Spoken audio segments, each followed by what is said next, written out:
with your host, JustinJustin. it's the Movie Club podcast.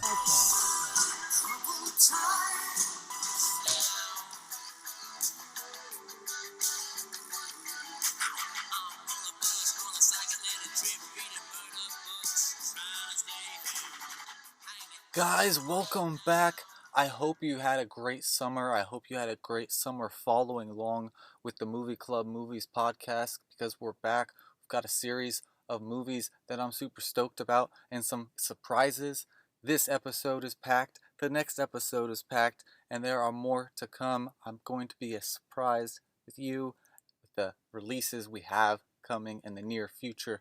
Today's episode talks a lot about lead actresses, pairings, the music on soundtracks for movies, and also we're still in that summer fun time, but at the same time we're changing with the seasons, and we're changing with the sort of element of being creeped out, scared, gore effects, movie effects, scary sounds, scary scenes, scary creatures, but at the same time, Southern California, sunshine, what's going down in LA downtown. Tonight's feature, Night of the Comet, 1984. More on that later in the episode, a little about that right now, as we talk about movies, soundtracks, your go-to picks, the Movie Club movies, Movie Club members. Some of my friends have chimed in to tell me their picks for go-to soundtracks. Tonight's movie is known to have a great soundtrack from the early 80s, 80 guitar licks, electronic keys, spiked wavy hair, blown out, and sharp makeup. Macho, femme fatale, danceable. Did you have a CD binder full of CDs and some of them were movie soundtracks? Maybe even cassettes. Maybe the VHS that you had or you rented a bunch had some music videos sort of as commercials or at the beginning or the end or as the movie. I've got a couple Beastie Boys VHS that are just their videos. Gems. I love it. It's great. It was how they released that collection of stuff. They might have an album in stores. They'd have a VHS on the shelf.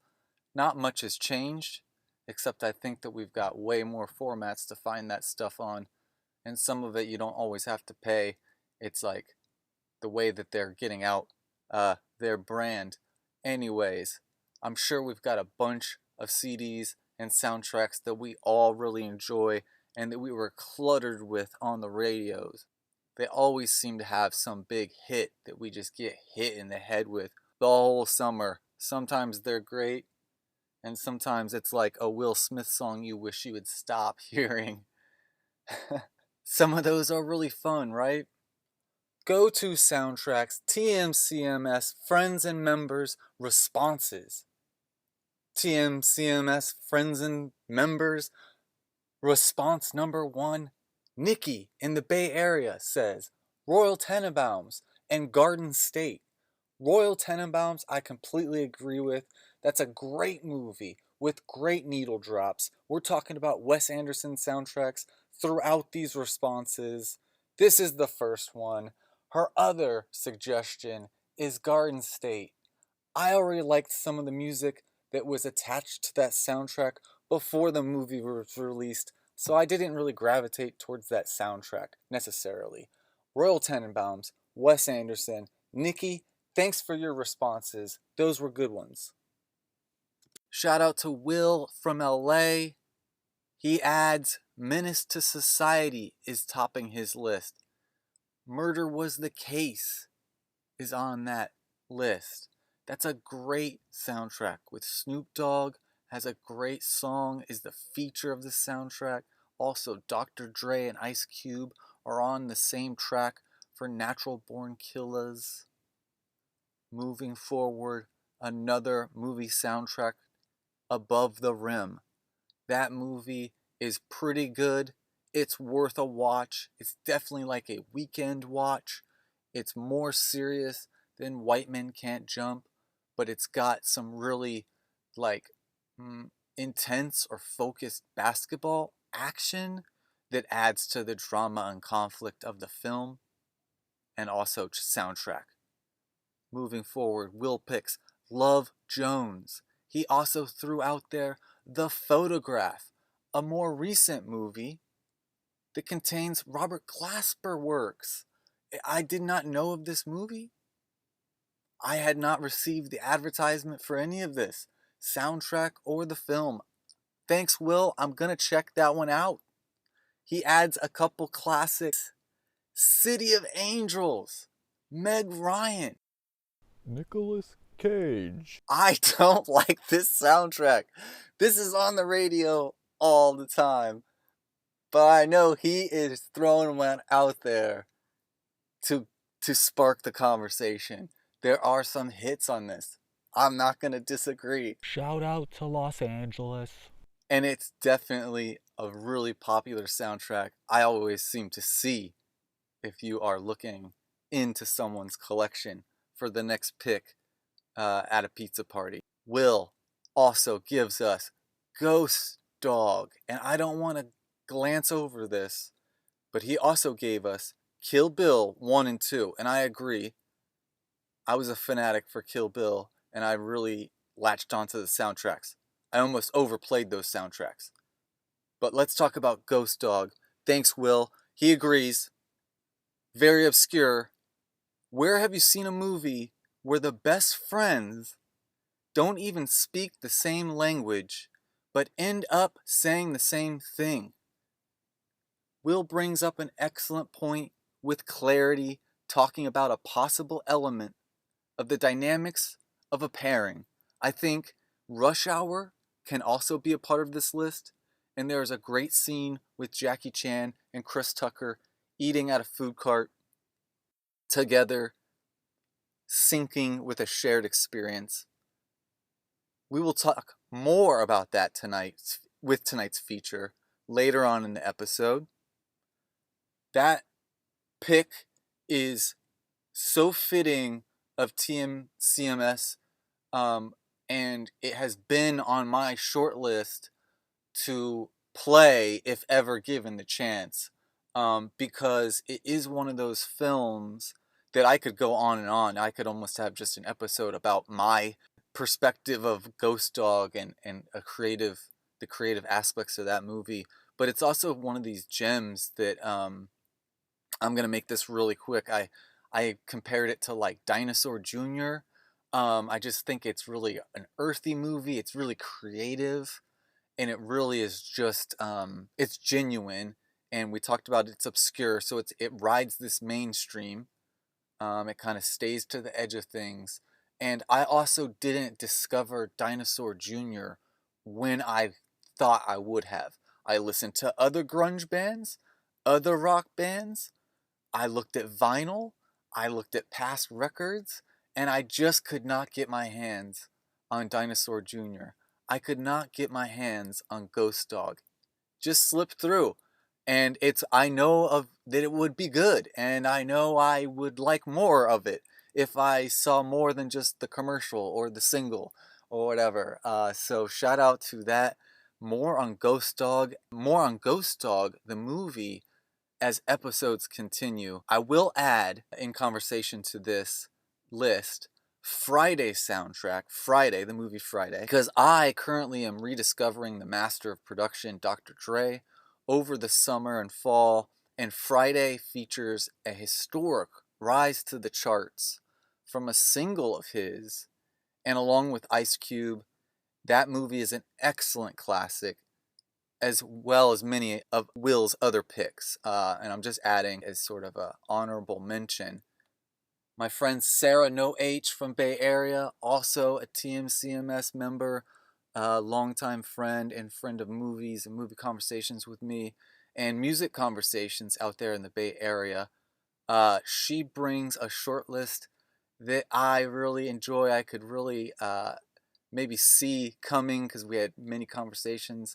And one time I got a record from SaraNoH that was a Wes Anderson soundtrack song covered by a current indie artist.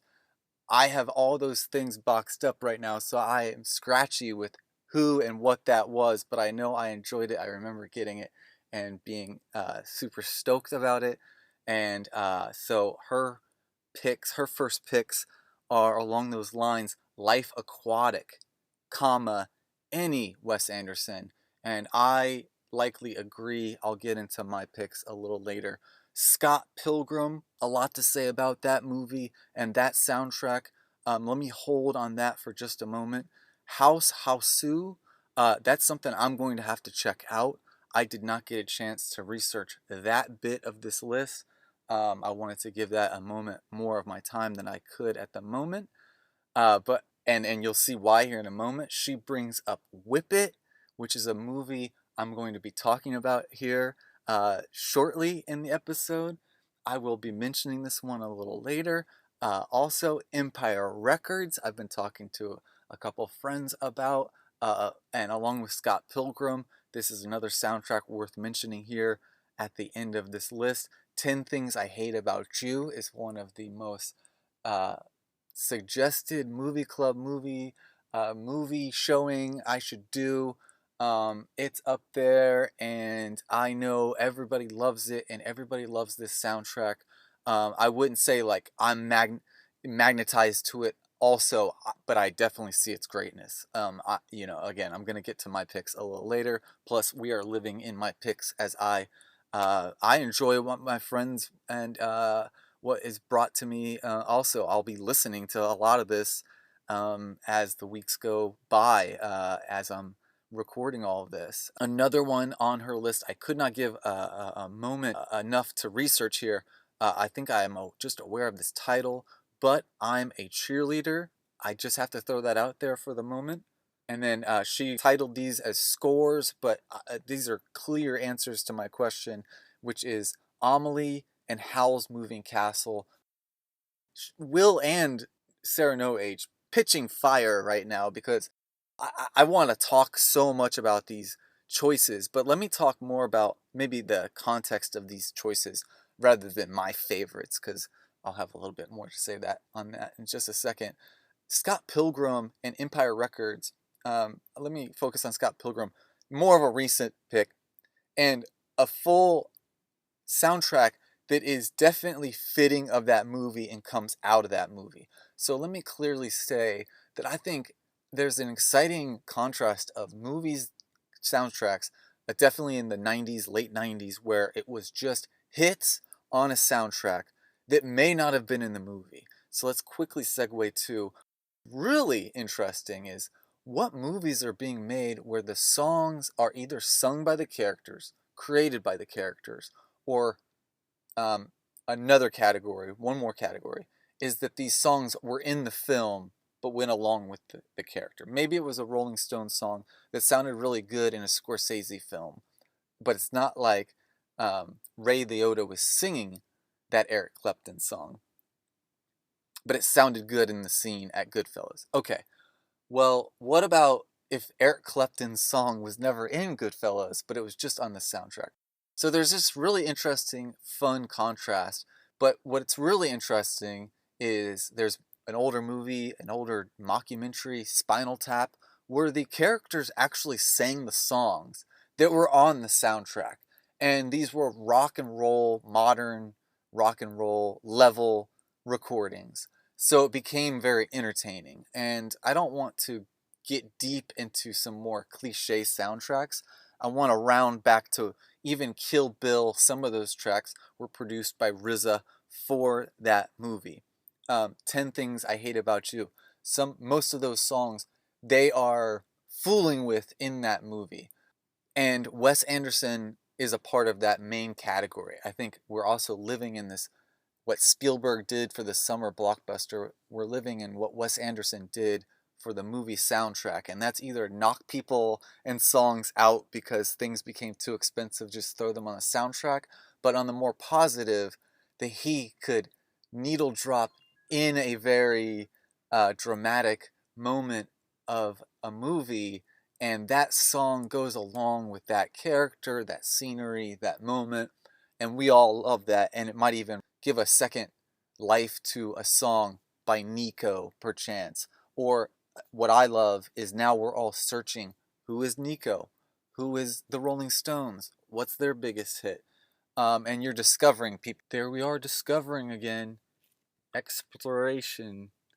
TMCMS Explorers. A quick note about Will's picks. One of Will's picks. Snoop Dogg's performance of Murder Was the Case, the single from the movie. He rolls up, it's the performance on MTV at the time, like roughly 1994, 95. He rolls up as if he may not be able to walk. And then dramatically, spoilers alert, he dramatically rises as he's rapping about overcoming his disabilitation on stage. At the time, it was sensational, dramatic, boss, and an absolute legendary performance. I'm not joking. I saw it. I was up at 9:30 watching whatever that was, the MTV Movie Awards or whatever. And he had just recently become a superstar. I mean, this was like maybe the third sort of release from him, and Dre and everybody in that circle of people at the time. So it was a star being born, and he had not bonded with Martha yet. Okay, again, great pick, but I have to mention, check out that amount of performance on YouTube or whatever. My go-to soundtracks. I'm going to mention just a short few because as you click our links and follow with just a few more eps, my soundtrack choices will be easily to know. Just following along with the content of the TMCMS pod.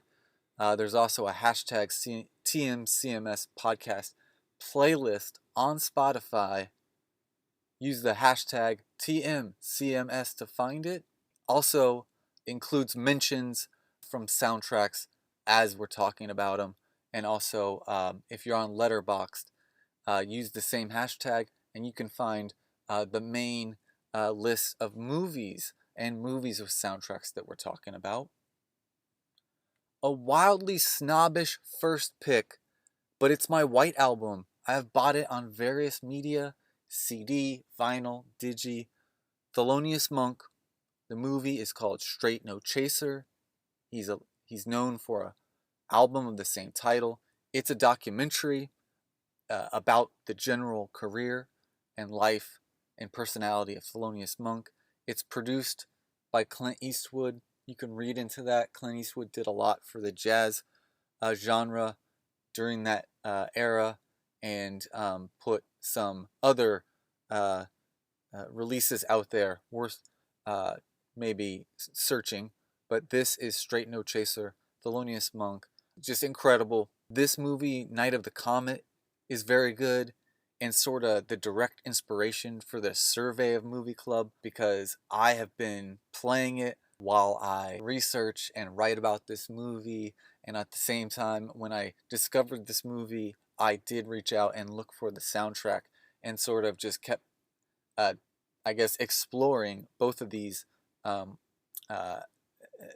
my own pace. And moving forward, my pick for Wes Anderson is Rushmore. And I say this in continuing to say some of my early inspiration to get at movie club movies and things like that. Rushmore blew my mind. I think it really changed the way soundtracks are released and handled. We're talking about needle drops, but I'm also saying, I think we weren't really saying needle drops. I don't know who came up with that. I seem to hear it a bunch, TV and movies right now. But Rushmore was like the original needle drop of, sort of the new cinema, new Hollywood at the time. Let me quickly wrap up here. Shout out to Bay Area, because we could talk about Wes Anderson movies for days. Flashdance. Okay, The Show, another documentary, a hip hop documentary. I'm not joking. Um, my obscure pick, and I'm going through it right now in the change of seasons, and thankfully there's been some really great weather, and I'm going through some changes, of course, post 2020, all these changes. This movie soundtrack has so many nostalgic touches. Some tracks remind me of crisp winter mornings, headed to high school, either being driven or driving myself with friends, which is usually is a person's first taste into true independence, and it is sweet and ice hanging in glass. The Show, worthy of mentioning or causing conversation. I want to shout out to Skate Kitchen soundtrack. I like it. I don't know if it's considered too pop. I also believe it to be a nice gem along with that movie. It's kind of a nice, it's a good movie, in my opinion. Um, and I don't know how it fared in society. It seems like a good enough movie, and we should all watch it one time, or check out a few scenes of it, right? Or a couple of these tracks. Josie and the Pussycats. I had that movie suggested to me, and in the past like 5 years, somebody suggested that to me, and I went out and watched it or whatever. Probably during the quarantine. I find it to be a candidate for TMCMS movie, at least a good spark to other bad music movies. It's quirky, entertaining, and a funny movie but it has a live soundtrack, actual songs, um, pop guitar. Enough said. Worthy of an opinion. Maybe yours should be. Tell me about that movie. I give it a go. Okay, a bigger conversation is Canon Film. Look for this documentary about them. It'll fill you in on sort of what I'm touching on. We have a bigger episode to talk about. Canon Films, which is a large catalog of 80s, 90s VHS gems, and is one of the lead icon makers of that time. That's saying a lot. Their movies are not that great, but as we move forward with Hollywood and technology, they did things with actual effects and real explosions and actors that you may not know and some actors that you may be aware of from other things, maybe TV shows. Lots of action, and at the same time, some of their movies are complete duds. But some of their movies, like Ninja 3 The Domination, have a full soundtrack that's absolutely stellar. And these are similar to movie soundtracks like Miami Connection has a great soundtrack. I also want to tell you about a gem that sort of brought me to this topic. I want to throw out a gem from 1993, Mi Vida Loca, with the artist Lighter Shade of Brown on this movie soundtrack. It is out of my CD binder. I was really into this artist and this soundtrack. Did I buy this album? You bet I did, and I was excited about it. I had seen it on the shelf, and I had to save up to buy it at the time. I did, and I was stoked to have it, elated. I played it countless times and can now say it's one of those releases that was a gateway to me exploring and experiencing more worldly, creative spectrum of things and creative output. It also has a similar album cover to Judgment Night soundtrack. Mic drop, TMCMS podcast. Up next, Everyone's Watching.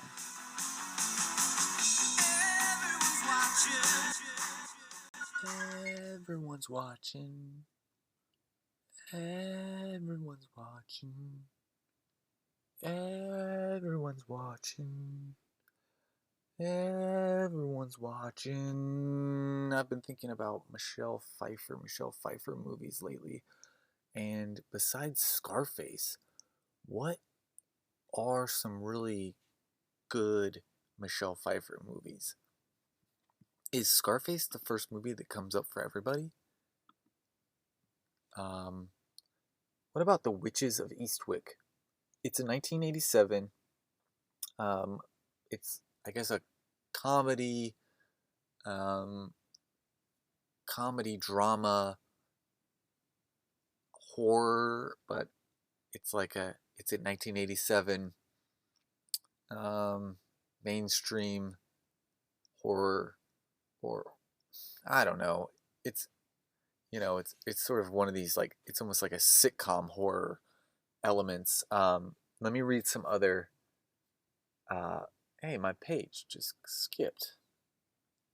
I was right in the middle of reading this. Michelle Pfeiffer, Into the Night, 1985. Married to the Mob, 1988. Tequila Sunrise, 1988.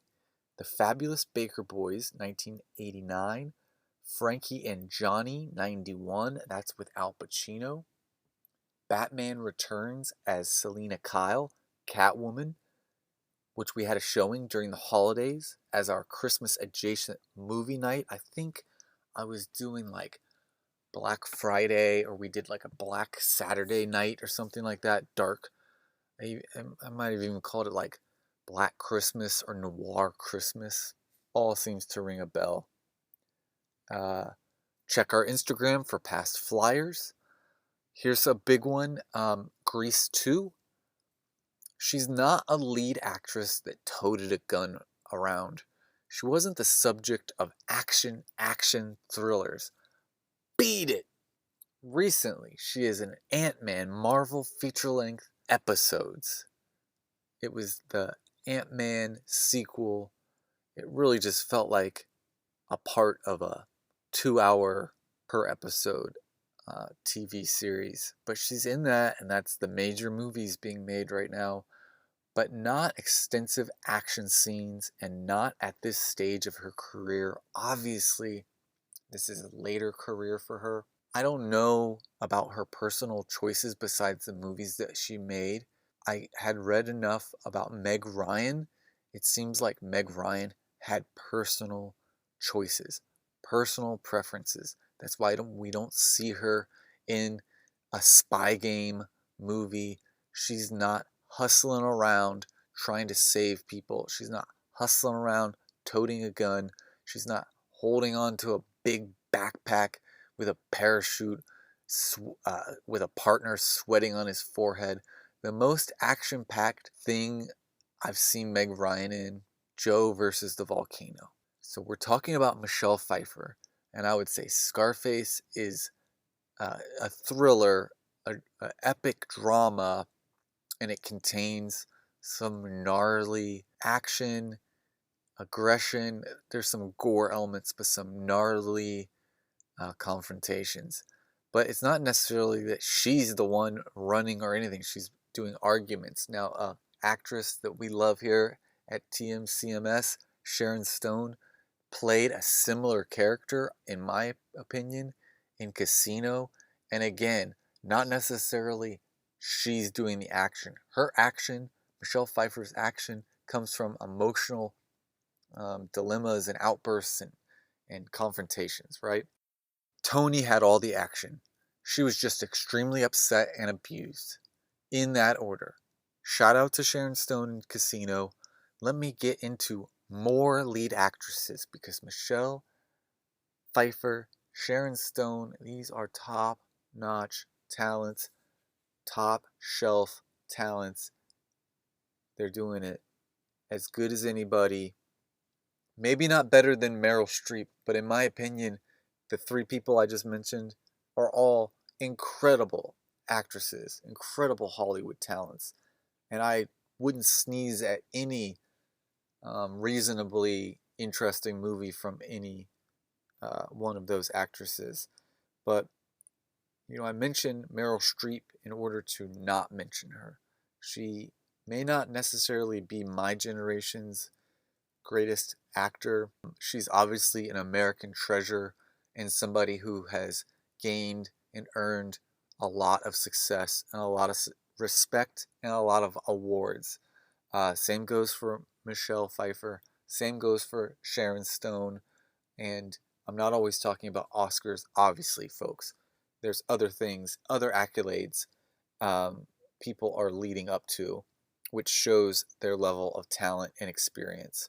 So I'm wanting to constantly see who we know of Russell Crowe, we know of Tom Hanks, we know Denzel Washington, but I want more Meryl Streep. I want to see Sharon Stone.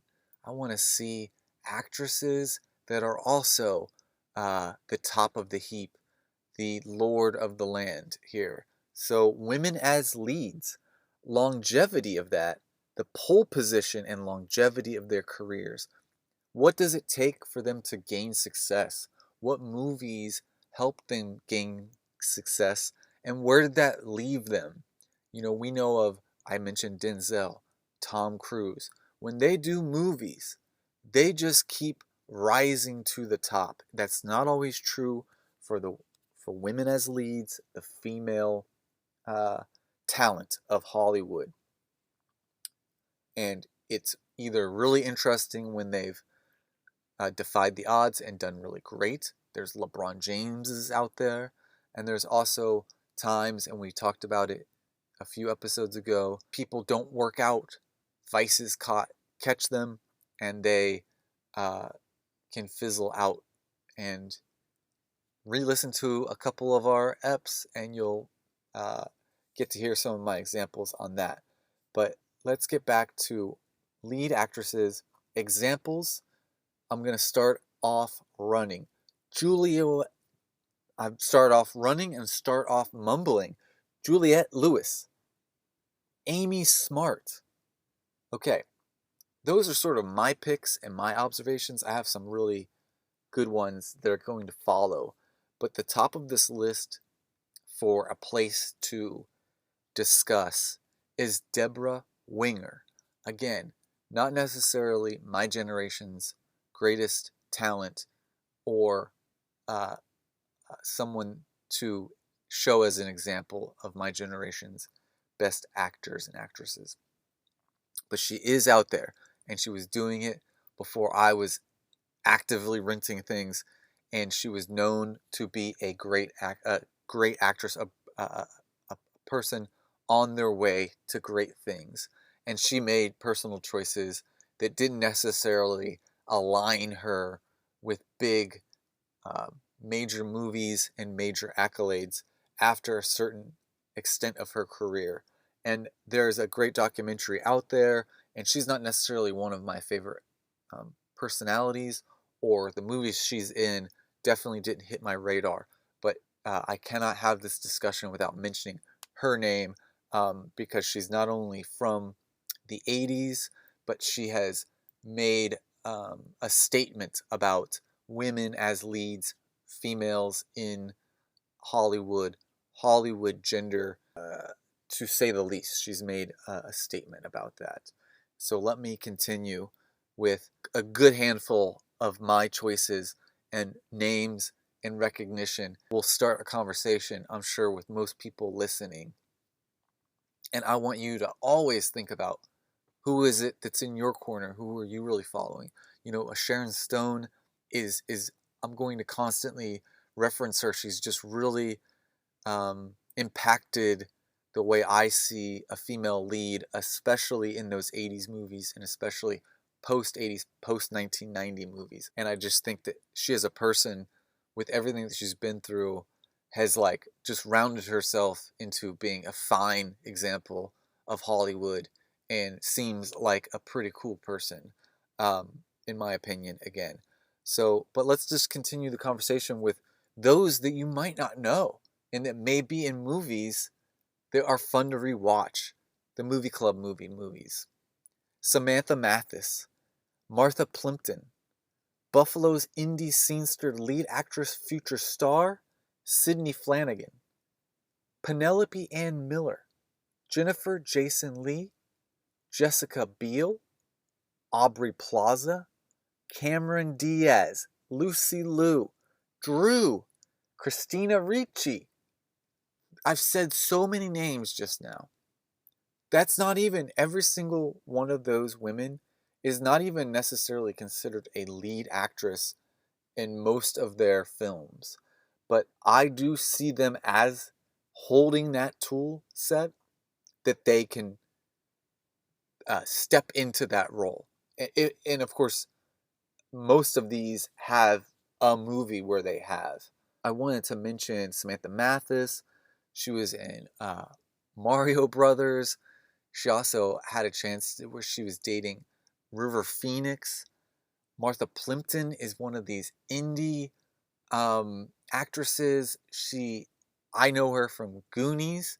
She ended up being in the film with Steve Martin, Parenthood, and I didn't really follow her career, but I know of her being much more into the indie scene when she obviously was a younger actress. So when she sort of became in her own as a young adult, indie is sort of where she made a lot more of her signature. Penelope Ann Miller and Jennifer Jason Leigh have been on my radar for a few years because it's like I remember seeing them in movies. Penelope Ann Miller is in a movie with Al Pacino called Carlito's Way. And after I had rented that movie as like a teenager, I was like, so where did she go after this? And then it was like, just thinking like, just haven't seen her movies. It's just it's a moment where it's like, wait, she never really made bigger movies than that. It's remarkable because she's really great. And it's not even like the perfect role for her. But anyway, Cameron Diaz, Lucy Liu, and Drew Barrymore in a great couple movies called Charlie's Angels. I do suggest those movies. I really enjoy them. The Movie Club movies loves them. They are interesting. They are sort of the time, but at the same time, they're three badass women, and it's a really female-fueled series of movies. And I know maybe they had a part in the reboot, and I'm sure there will be another reboot as successful as it has been. But, more on that maybe in future episodes. Christina Ricci, we know how strong she is. Wednesday in the 90s Addams Family movies. She's gone on to sort of produce and kind of be a creator in her own projects. And I think she's a unique, Christina Ricci for me, it's like there's no other Christina Ricci. Eva Mendes, Angela Bassett, Uma, Whoopi, Meg. But we already know Meg did it. Meg did big things. Goldie Hawn. I want to throw this out because Goldie Hawn's another example. She did it. But her daughter, Kate Hudson. Why am I such a big fan of Kate Hudson? I started to see these posters for romantic comedies like every year, and it was always Kate Hudson. And I just didn't fall into seeing those until downtime was needed. It was like after finals, after I graduated college, when I started to find downtime I needed, I was like, maybe I should dive into some of these rom-coms. I mean, hopefully they will be funny. And there I discovered what everybody else had discovered, the wonderful Kate Hudson. It's like, I don't even see her in anything. I think she's on the successful side, that she got her opportunities. We can get into a bigger conversation about age, but I'm sure she hit an age level. And I think, of course, the opportunities not dried up, but I'm sure they just became more limited, which everyone on this list is not going to disagree with me. And it's crazy because I didn't understand that that was some sort of pattern. I did notice it younger, but I actually, I hadn't really put it all together until, much more in my adult life. But I am sitting at home as a young person wanting to see more films with a lot of these people I'm listing. Number two, I am growing up and growing older, left wondering, wait, there wasn't another film opportunity, another fun opportunity that this person is going to be in or lead: Rosario Dawson, Sybil Shepherd, Patricia Arquette, Linda Hamilton, Kate Winslet, which may be a fine example of someone who has made a career out of a lead actress. She's still on this list. Mila Jovovich, Marissa Tomei, Halle Berry versus Charlize Theron versus Carla Gugino. And actually, I might have been mispronouncing Carla Gugino's name. I think her name might be Carla Gugino, but I might be very wrong. I'm trying to give her the respect she deserves. I thought her name was Carla Gugino. I'm still on the fence about that. Melanie Griffith and Don Johnson, Fields and Burt. There is a Letterboxd list the movie club movies made, and it is that these women seem to fit a type Hollywood really enjoys. It is like a Jamie Presley blonde, just beautiful woman type, because there at one point was a Jamie Presley, a Jamie King, and like they were both getting the same roles. When Margot Robbie came along, I was like, she looks like, and when I start to, now that with the internet and I can do so much more research that's clearly like, easy to clearly look at as separate catalogs and timelines, I came up with the Rosanna Arquette, Jamie Presley, Jamie King, Margot Robbie, and now we have Anya Taylor-Joy and Samara Weaving. If you take a look at the timeline of movies that they've compiled, it's like, first I want to applaud that they've got that many opportunities and that they did that amazing work, because there's some really good movies in that list.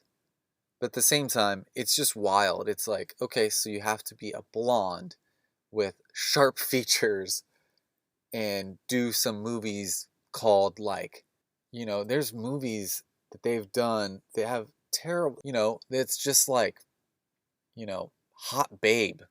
It's not even that bad, but you can read some titles, and here, I'll do the work. There is a movie called Bitch. There is a movie called The Babysitter, which I've heard is not that bad of a movie, might be worth checking out. There's a movie, this is what I was thinking of. There's a movie called Trash that Jamie Presley stars in. How Did This Get Made covered a movie called Absolution. That episode is worth checking out. She's famously in a movie called Poison Ivy. There's a movie called Pretty Persuasion. Death to the Supermodels. Okay, these are the bad movies they were in. That list contains both ends, and it's just jaw-dropping. And Witches of Eastwick, Death Becomes Her, Kill Bill, June Diane Raphael, and Casey Wilson, Ass Backwards. Directed by Chris Nelson, came out in 2013. Definitely worth checking out. Oh, and Silence of the Lambs. We're going to cover a movie called Night of the Comet, where two actresses get to pair up and take down trouble and investigate what's going on in their region of the world. But why are there not many women pair-ups to fight crime or resolve issues? A recent movie, which is, I think it came around during quarantine, Thunder Force, with Melissa McCarthy, Octavia Spencer, Palm Clementif, and Jason Bateman. The actresses are older, but are teaming up for a superhero knockoff. So right there, you'd think, okay, superheroes are white hot. I mean, they're, in my opinion, my circle, they're kind of coming down, but they are, and Melissa McCarthy, white hot. Octavia Spencer, she's up there. I don't think I've seen enough movies of her, but I know she's leading. Is she in Ma? So, she's doing some darker movies. I'm not going to really watch that movie, but they team up to do a superhero movie. Two females with, I think, a progressive plot, but at the same time, a decent movie. I was kind of bored by that movie, but It's out there. But why is that the only one? I'm bored with that. That movie was not necessarily something I want to rewatch. Okay, well, why aren't there like 7 others? But I mean, there could be. And that's why I discuss it, because I can figure it out with a few conversations. Find some good ones, right? Maybe. And conversating could even produce it. Hopefully, inspiring folks to make more content. Sandra Bullock teamed up with Melissa McCarthy for The Heat, or Reese Witherspoon with Sofia Vergara in Hot Pursuit. I would have liked to see Sharon Stone and Olivia Wilde. Is Margot Robbie looking for a teaming up with Sandra Bullock? Gal Gadot, Kristen Wiig in Wonder Woman 2. Barb and Star go to Vista Del Mar with Kristen Wiig and her writing partner. Bridesmaids, much more than just a pairing, and several pairings are going on with that movie between the characters and character rivals. Whip It, a film debut. I believe she directed it, from Drew Barrymore, directing Elliot Page, who plays a determined teenager who has to stand up for themselves and find truly their path in sports subculture of roller derby. A fierce depiction of aggression in genders and determination consistent with all human people and the enrichment of competition. So I'm just saying that's a sports movie that has female as the lead, and it doesn't matter. It's a sports film like all sports films. And I don't mean to generalize it. I'm just saying that's what I'm talking about. I don't need 3 basketballs, and I don't need 6 major leagues and 1 I, Tonya, or 1 Whip It. There's the Glow series on Netflix, and I can see the popularity of that and why that's an important show. I don't have Netflix, so I don't watch that, but I know I said I watched Thunder Force. I've had Netflix in the past. Night of the Comet is a movie with 2 female stars following their own choices and defending their own views of the future, their future, our future, as well as displaying interest in guns, standing up for yourself, standing out as a strong, unique personality, and following your interests and passion. Most of those elements have been main ingredients in male, gender driven, over the top, claiming a vital territory, vital vitals to survive unexplored terrain in search of exploitation of the undominated. An American hero in space, rising up against, destroying, or the last chance. Why not more female driven pieces of content? Not only like Night of the Comet, but like what I'm saying. Those elements have been in mainstream successful movies for years. Okay, so let some others go for theirs. Regina and Samantha, scroll further to read more films and pairings. Pairs of characters fighting back. I got French Connection, 48 Hours, Lethal Weapon, Thelma and Louise, Miyagi and Russo, Bill and Ted, Chris Tucker and Jackie Chan in Rush Hours. Okay, here are some the movie club movie picks. Dalton and Richie from Shakedown, Murphy and Officer Ann Lewis in RoboCop, Carl and James St. James from Men at Work, Bud and Doyle from Biodome, Denzel and Chris Pine in Unstoppable, Michelle Pfeiffer and Goldblum, Gina and Goldblum, Gina and Chevy in Fletch, Jack Black and Mos Def in Plz Be Kind, Rewind, Farley and Spade, Archbishop and Charlie Bars. Pairings to fight crime or resolve the central situation of the character's story. I think there is going to be contrast naturally. There are reoccurring pairings for romantic comedies like Kate Hudson and Matthew McConaughey, Fool's Gold, How to Lose a Guy in 10 Days. To focus on those who may be using force in an action genre would be the buddy cop analog to rom-com, Turner and Hooch, K9, Lethal Weapon, The other guys, like a buddy cop, or just plain buddies. Keanu, the movie starring and co-created by Key and Peele, is a perfect example of buddy movie, a pairing to fight for good or just experienced throughout the film. Hollywood blockbusters and some of those summer movies we talked about in past eps, we gain star power. Although elements like writers as a pair does not usually get much attention, spotlight, I think there are a select few writer pairings that get popular in the mainstream audience. I think with our recent now aged advancement in internet and gaining our own research and knowledge self-directed, we have led to finding out who wrote content we are interested in, finding out current success stories like SNL alum Adam McKay, going on to direct laugh-out-loud comedies to critically acclaimed features and series and beyond by now. We can find his credits in between 90s SNL classic sketches and on to pairing with Will Ferrell for a couple epic platinum classics, Step Bros, Ron Burgundy's Anchorman, iconic. Other pairings, The Birdcage, is a 1996 American comedy film directed by Mike Nichols, adapted by Elaine May. Martin Scorsese and Robert De Niro round out some pairings of industry titans of their corners of Hollywood. Back to more of the action genre, I have to spotlight Rush Hour, and before I get into those stars I had highlighted, Michelle Yeoh in a past Everyone's Watching. Michelle Yeoh and Jackie Chan have been paired in Jackie Chan's Police Story 3 and Super Cop 2. On to this pairing of Jackie Chan and classic comedian Chris Tucker. I really love these first two movies, however, not to be in current taste, and I agree, I am the movie club watcher doing my best to avoid watching police in movies. How's that going? Spotty at best. There are certain rhythm to the first two Rush Hours that's not always apparent in movies or fun movies. Chemistry CT and JC have is energetic. It's comical, jovial, it's welcoming and relatable. They both have characters that need to stand up for themselves and find their own entrance into the resolve of our heroes' dilemmas. Saving a child in Rush Hour 1 and stopping a bombing in the second.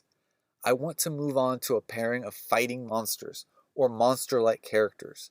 Harry Dean Stanton and Emilio Estevez fight a nuclear alien abduction in Repo Man. Goldblum and Gina Davis fight science in The Fly.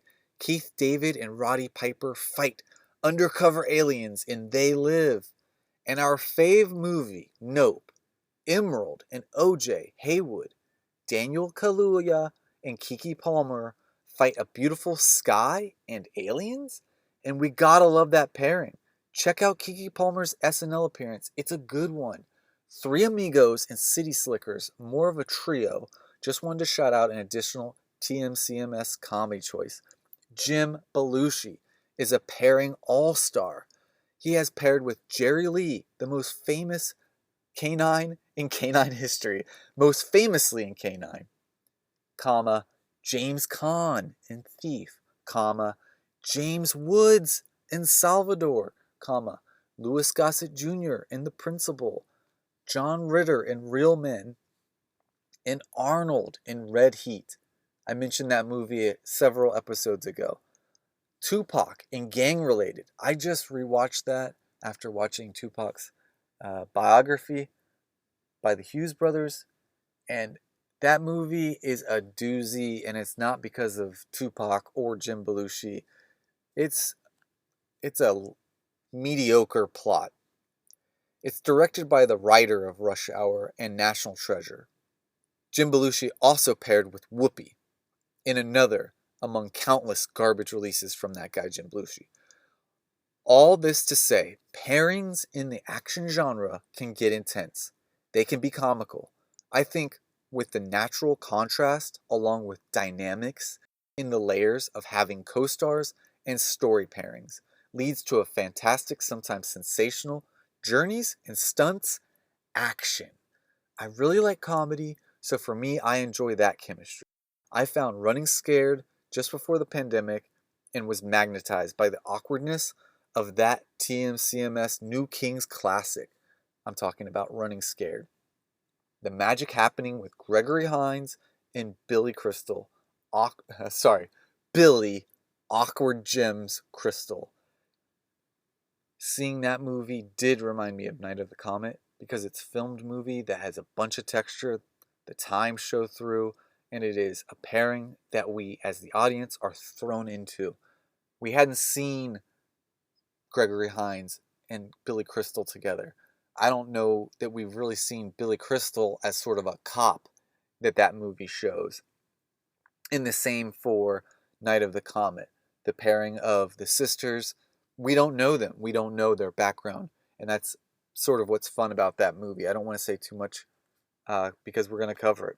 Unlike a Lethal Weapon or Rush Hour, we are not welcomed to the characters as a pair. We don't have an introduction of, they're here to fulfill a credit for their personal journey. Of course not. Because in Night of the Comet, they are sisters. And Running Scared, we don't know why. Because that is a terribly written movie, LMAO.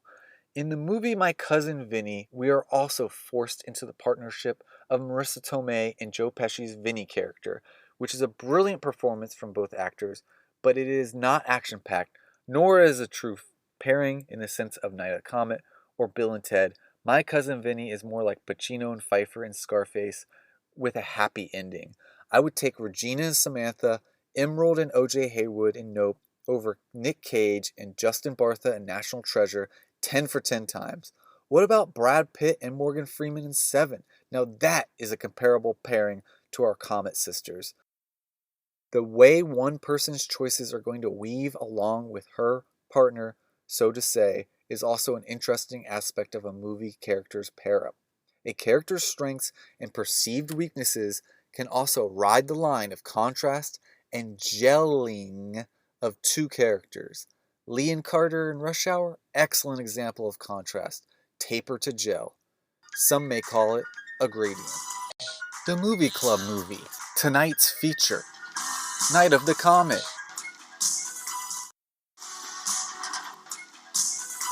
On the street we made punch to celebrate the New Year's Eve, or Comet rarities.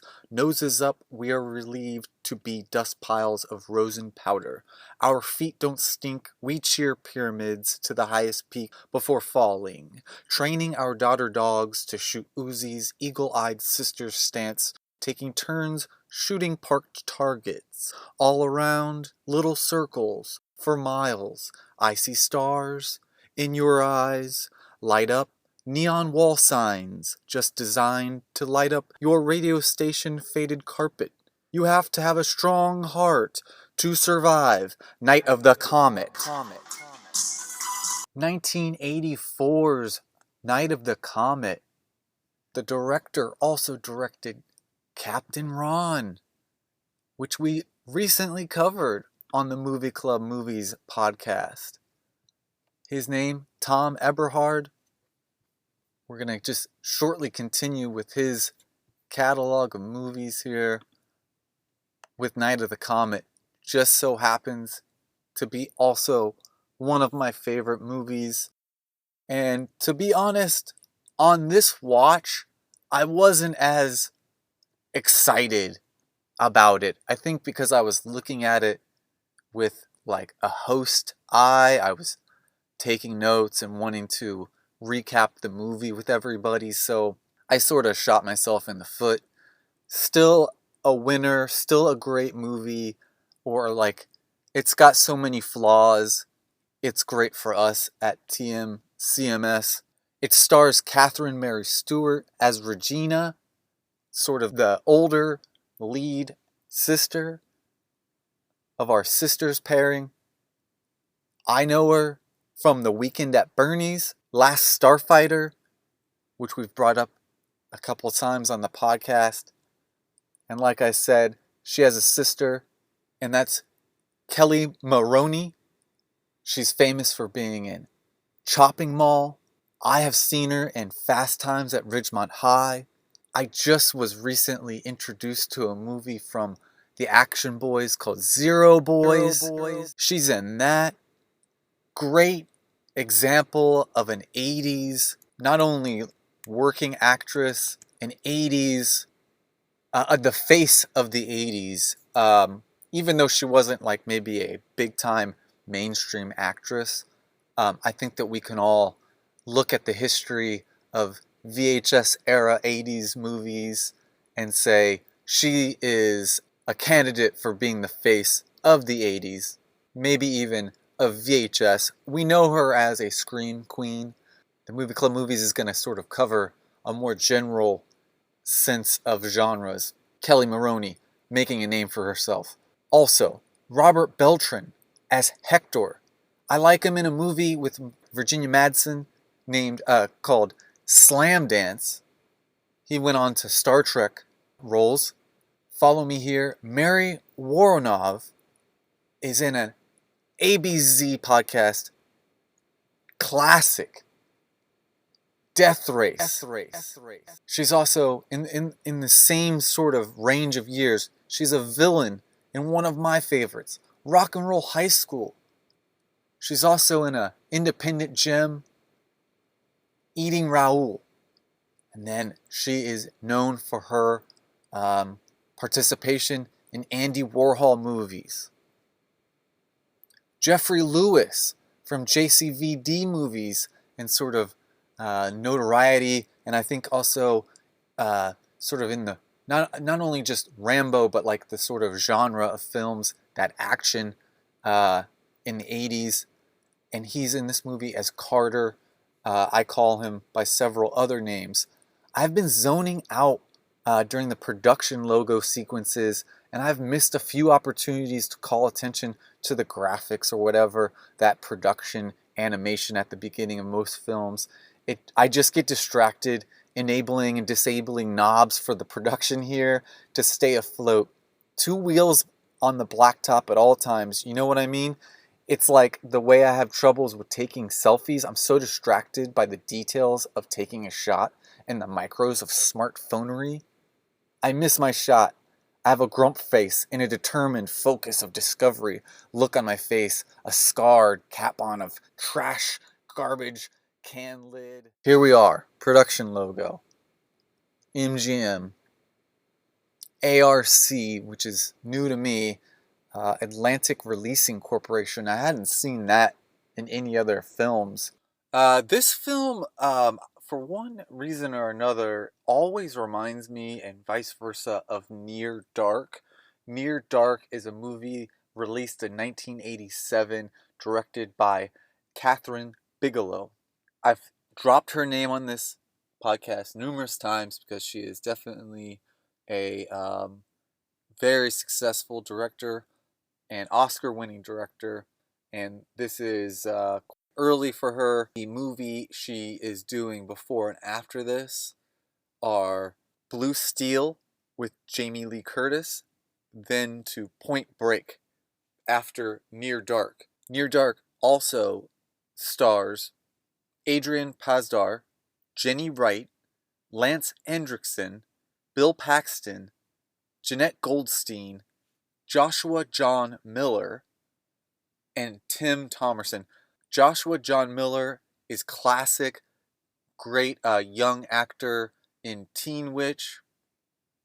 Jenny Wright is in some 80s movies that I have to dig up. I have not had a chance to see some of the 80s movies she was in. She eventually is in Lawnmower Man. She's in Out of Bounds, and that's from 1986. And The World According to Garp, and also 1984, The Wildlife. That's just an actress in a movie that's kind of like well known to me, but I'm unknown with that actress. Bill Paxton, classic. Janet Goldstein is in Aliens. She's in Terminator 2. Adrian Pasdar is in Carlito's Way, Top Gun. I'm not familiar with a lot of his work. Near Dark is a dark movie about vampires, and I don't want to spoil things, but I think the reason why I see similarities in these two movies is because Near Dark contains some comical perspectives.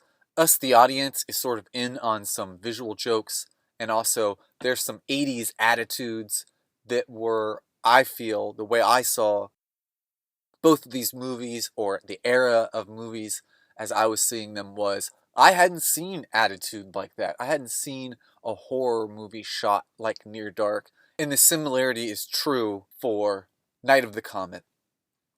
It's a movie that came out and was different than others and was different of the genre, and I feel like was different for the scale of release. It wasn't necessarily a poor production, bad movie that becomes some sort of late night cult gem hit. Both of these movies are sort of have their own signature and are released looking, sounding a lot like their genres. There's no disagreement, there's no criticism there. I just love the uniqueness of the voice of both of these movies. Night of the Comet we're going to cover, and I'm just bringing up Near Dark, Kathryn Bigelow. Be sure to check that one out. 1984, Night of the Comet. Let's start. There's a voiceover. It talks of the visitor. The citizens of Earth would get an extra Christmas present this year. Scientists predicted a light show of stellar proportions, not seen on Earth. Indeed, not seen since the time of the dinosaurs disappeared virtually overnight. There were few who saw this as a coincidence. Most did not. This is a boring voiceover. Let's quickly go past it. It does seem similar to Maximum Overdrive. There was a comet occurrence, and that is going to spark change in this narrative, in our movie. Andy Daly is on a great How Did This Get Made episode about Maximum Overdrive. Be sure to take a peek at that wherever you can find that playing. We see a small group of people in a sterile, shadowy room as the door closes. I'm sure that this is one group of people that understands this may not be a coincidence. And bam! We are in 1980s. We start with a killer track. An image of old people in the streets, similar to a New Year's Eve celebration. It doesn't look as small town as we're supposed to know. I think it's just because they've got the full frame covered with people, at least for this very quick intro into the movie. The first of our heroes, Regina, is playing an arcade game with a determined look on her face and a glow of a screen. The game might be titled Tempest. Tempest? And I don't know necessarily what that one's about. I feel like it's an arcade game I've seen hundreds of times. It kind of looks like the Centipede game or something, but I think it's like you're shooting at UFOs, which are like rocket ships on either side. Anyway, I love Regina playing this game. She looks into it. She looks like she knows how to play it. And we see her face at first, and it's just a great sort of blue glow. So we know she's really involved in what's going on in the screen in front of her. Mel, her boss and manager, is anxiously gaining for her attention. He is also selling decorated hairbands with glittery comet balls, with or without streamers, for $7.50, $8.50, $9.50, $10.50, $8.50. We will see these all around this first 15 minutes of movie. And the first 10 minutes goes by with so much character info and world building. Moviegoers are bustling around her quickly, but he does manage to pull off, "Do you even work here? That's not what I pay you to do that kind of stuff around here." Everything is cleaned up. He wants her to walk the floor with the flashlight, which would make her look like kind of annoying, and she says, "They throw things at me. Milk duds. Those things hurt. I don't want those weirdos cutting up the seats." He's got a shifty eye and is kind of looking at a few of the customers, and I don't want to spoil us so early, but I kind of even think, are some of these customers some of the troublemakers we're involved with later in the movie? I'm not sure. The camera doesn't allow that, but I think there are enough 80s outfits that it just seems like the troublemakers later in the movie and sort of the 80s moviegoers, everybody's just sort of like punk or not punk. She finishes saving her initials in the game, R-E-G. The letters DMK has appeared in between her screen of leader records. He is at number 6. The rest are reg. DMK. When did this happen? Mel is kind of treating her like a millennial, bringing her down for her fresh perspective and vibrant, energetic attitudes. And her damn video games, Regina, look this way. She takes the flashlight and a bag of yellow popcorn. Now listen, stay out of the projection booth. He's been doing to me what he's been doing to her up there. We see the projector, and we see the projector room. Shout out to Jupin on the WHM podcast. I know he had some experience as a projector operator. That is something I've never had the pleasure or privilege to do. I totally respect that if there's someone up there operating, what a job. We see one of the most classic projection booths I've ever seen in cinema, especially in film colorization. This is 1984. It's really cool. I mean, it's really gross and sweaty and oily or greasy, I should say. And there's posters and mechanical doodads and tools, and it's really pretty cool. I'm going to say set, but it could be a real projection booth. Who knows? Film freaks. Larry, the projector operator, we don't get too much of an introduction. He's just on a phone, and he's agreeing over a phone about It Came from Outer Space 3D print that he can lend that night, but would have to get it back that night.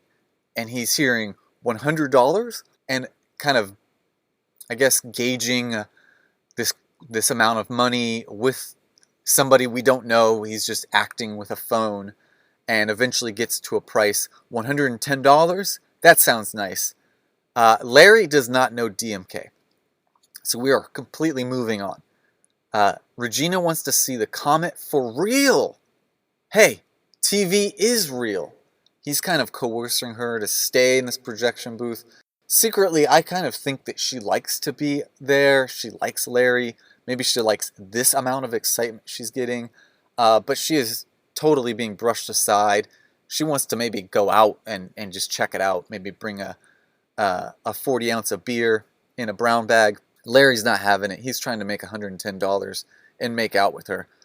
Regina has a hot meetup with Larry, and everybody is hustling to get plans for this comet. Like I just said, she'd like to make plans. Where to see it and when. She calls home and gets her sister, Samantha. Tell our stepmom Doris I will be with the science class all night watching the comet. She won't go for it. Just tell her. She will go for it. Samantha is handling Doris. Doris is a rude, blonde, stepmom cast woman, and she is obviously in charge of these two sisters. Samantha is definitely clearly in high school and seems to be the youngest, as Regina is out there at the movie theater, the older sister with a job, and she's calling home to sort of go out longer and have an adventure, as we all are known to do in our teenage years. And Samantha is stuck negotiating with her rude stepmom, who we already get the feeling they don't get along. So she's coming at her with... Oh, and they also, the two sisters, quickly in this phone conversation, are speculating that Doris is sort of having a fling with a neighbor, as their father, years ago, I thought he was maybe just upstairs or something. He is not in the house. He's gone. And we'll learn a little bit here in a few minutes. So Sam's coming at her. You were born with an asshole, Doris. You don't need Chuck. Doris slaps Sam, and then Sam slaps Doris. Doris slaps back. Shortly after this, some boomer neighbors small talk, and the comet appears. This all happens very quickly. Sam has been put to the floor. She looks upset. She was in sort of a workout outfit, so she's kind of full of energy and positivity, or, just, I guess, friendly attitude or youthful attitude. And we see her already punched to the floor.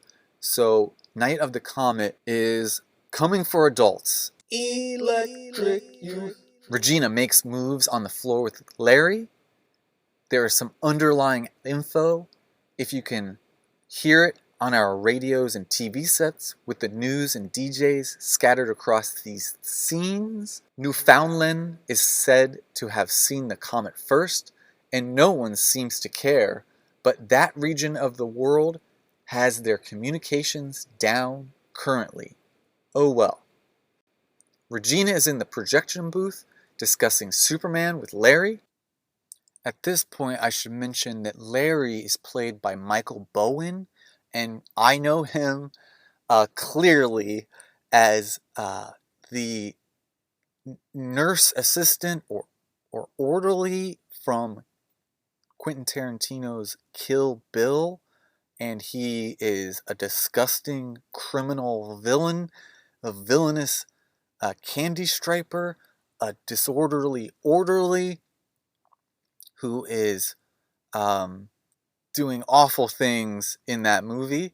If you've seen Kill Bill, I love that movie, but I don't know if I can get into what he's doing in that movie. He's in this movie as Larry, and he thinks whoever was supposed to come get the film last night is at the door now, and it's just his whole thing is really silly, but he's coming at this door thinking his buddy took all night to come get the film or bring it back. I forget which is happening, but it's Snot. Is that you? Well, it's about friggin' time. It's Snot. It's a street lurking comet zombie. A bash to Larry's head. Okay, two things to mention. The poster on the door Larry is leaving out of has Jean Harlow and Clark Gable in a movie called Red Dust. We see a video arcade game. The screen has avoid spikes. Regina is taking a morning crack at her high score on Tempest. Her face shows a lot of determination. She exclaims as she reclaims her number 6 spot on local yokel high scores. But I'm excited for her. When I saw that happen, it's like, yeah. She grabs some red vines and heads outside. For a smoke? I don't know. Catch some California sun, I guess? Midnight Comet Show is on the marquee, and she props the door open with an old trash can size ashtray. It doesn't hold, and she checks the mail. She takes a snapping bite of a red vine and beelines back to snatch at a closed door. Time to go around back. There she sees blood drippings and an old wrench. Toretto. Hey, that's my wrench. She checks out the blood as it's in front of the door she was about to enter. A rustling to the side down the alleyways she's in, Regina gets her wits about her and gains her defense.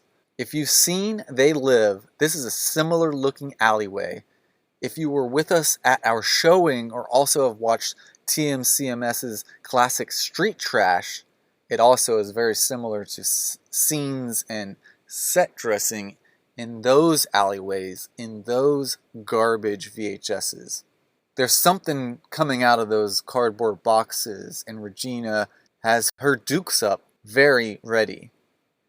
Behind some delicious brown cardboard boxes hops up a darkened orange jumpsuit, like as if he was a mechanic from before. He is, and he became, a comet zombie lurker. It's Snot. It's a street lurking comet zombie. Look, I don't know what your scene is. I've been trained. You know what I'm saying? I don't want to hurt you. Regina is coming for this lurker comet zombie. And then, whip, pam! A couple Chuck Norris ribbon kicks and a tussle, a rustle, over to the wall, and she kicks him into knocking out and over the cardboard boxes. She catches an idea and saddles up to Larry's motorbike.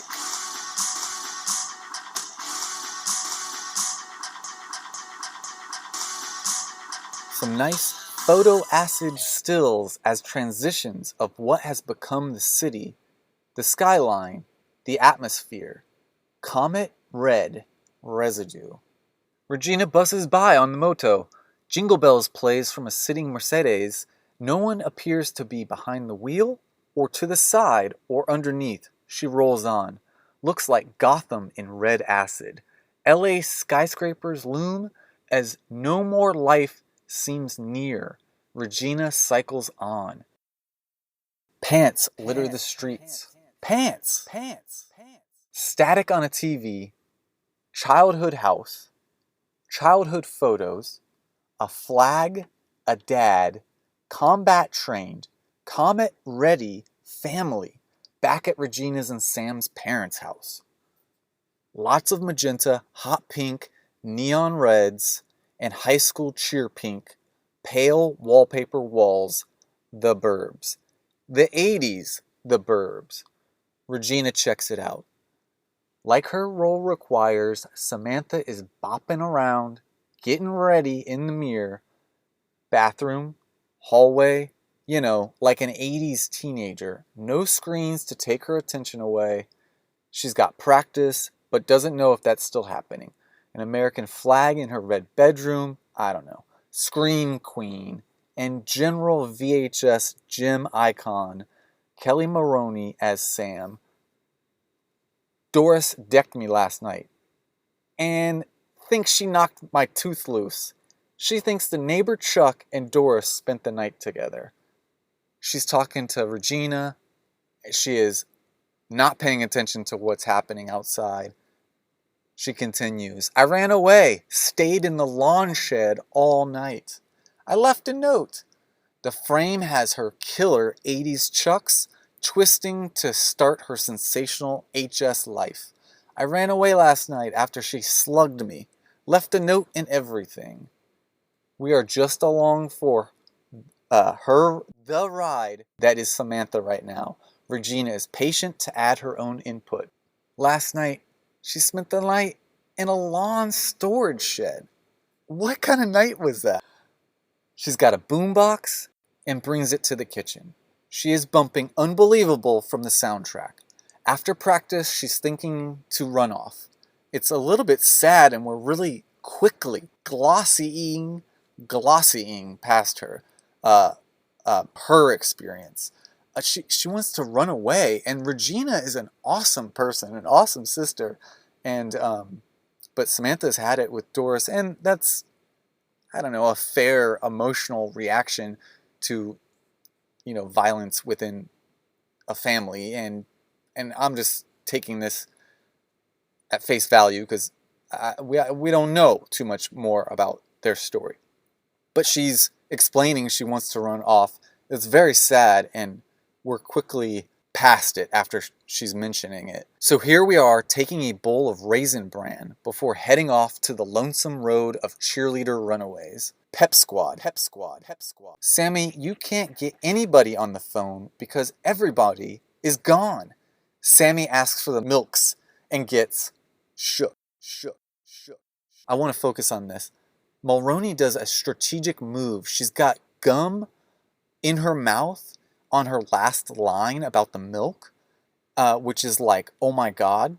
As Regina is approaching her from behind to shake her, because they're meeting in a dramatic way where her sister is not really paying attention to what Regina, the emergency she has to speak of. So she's coming from behind to shake her.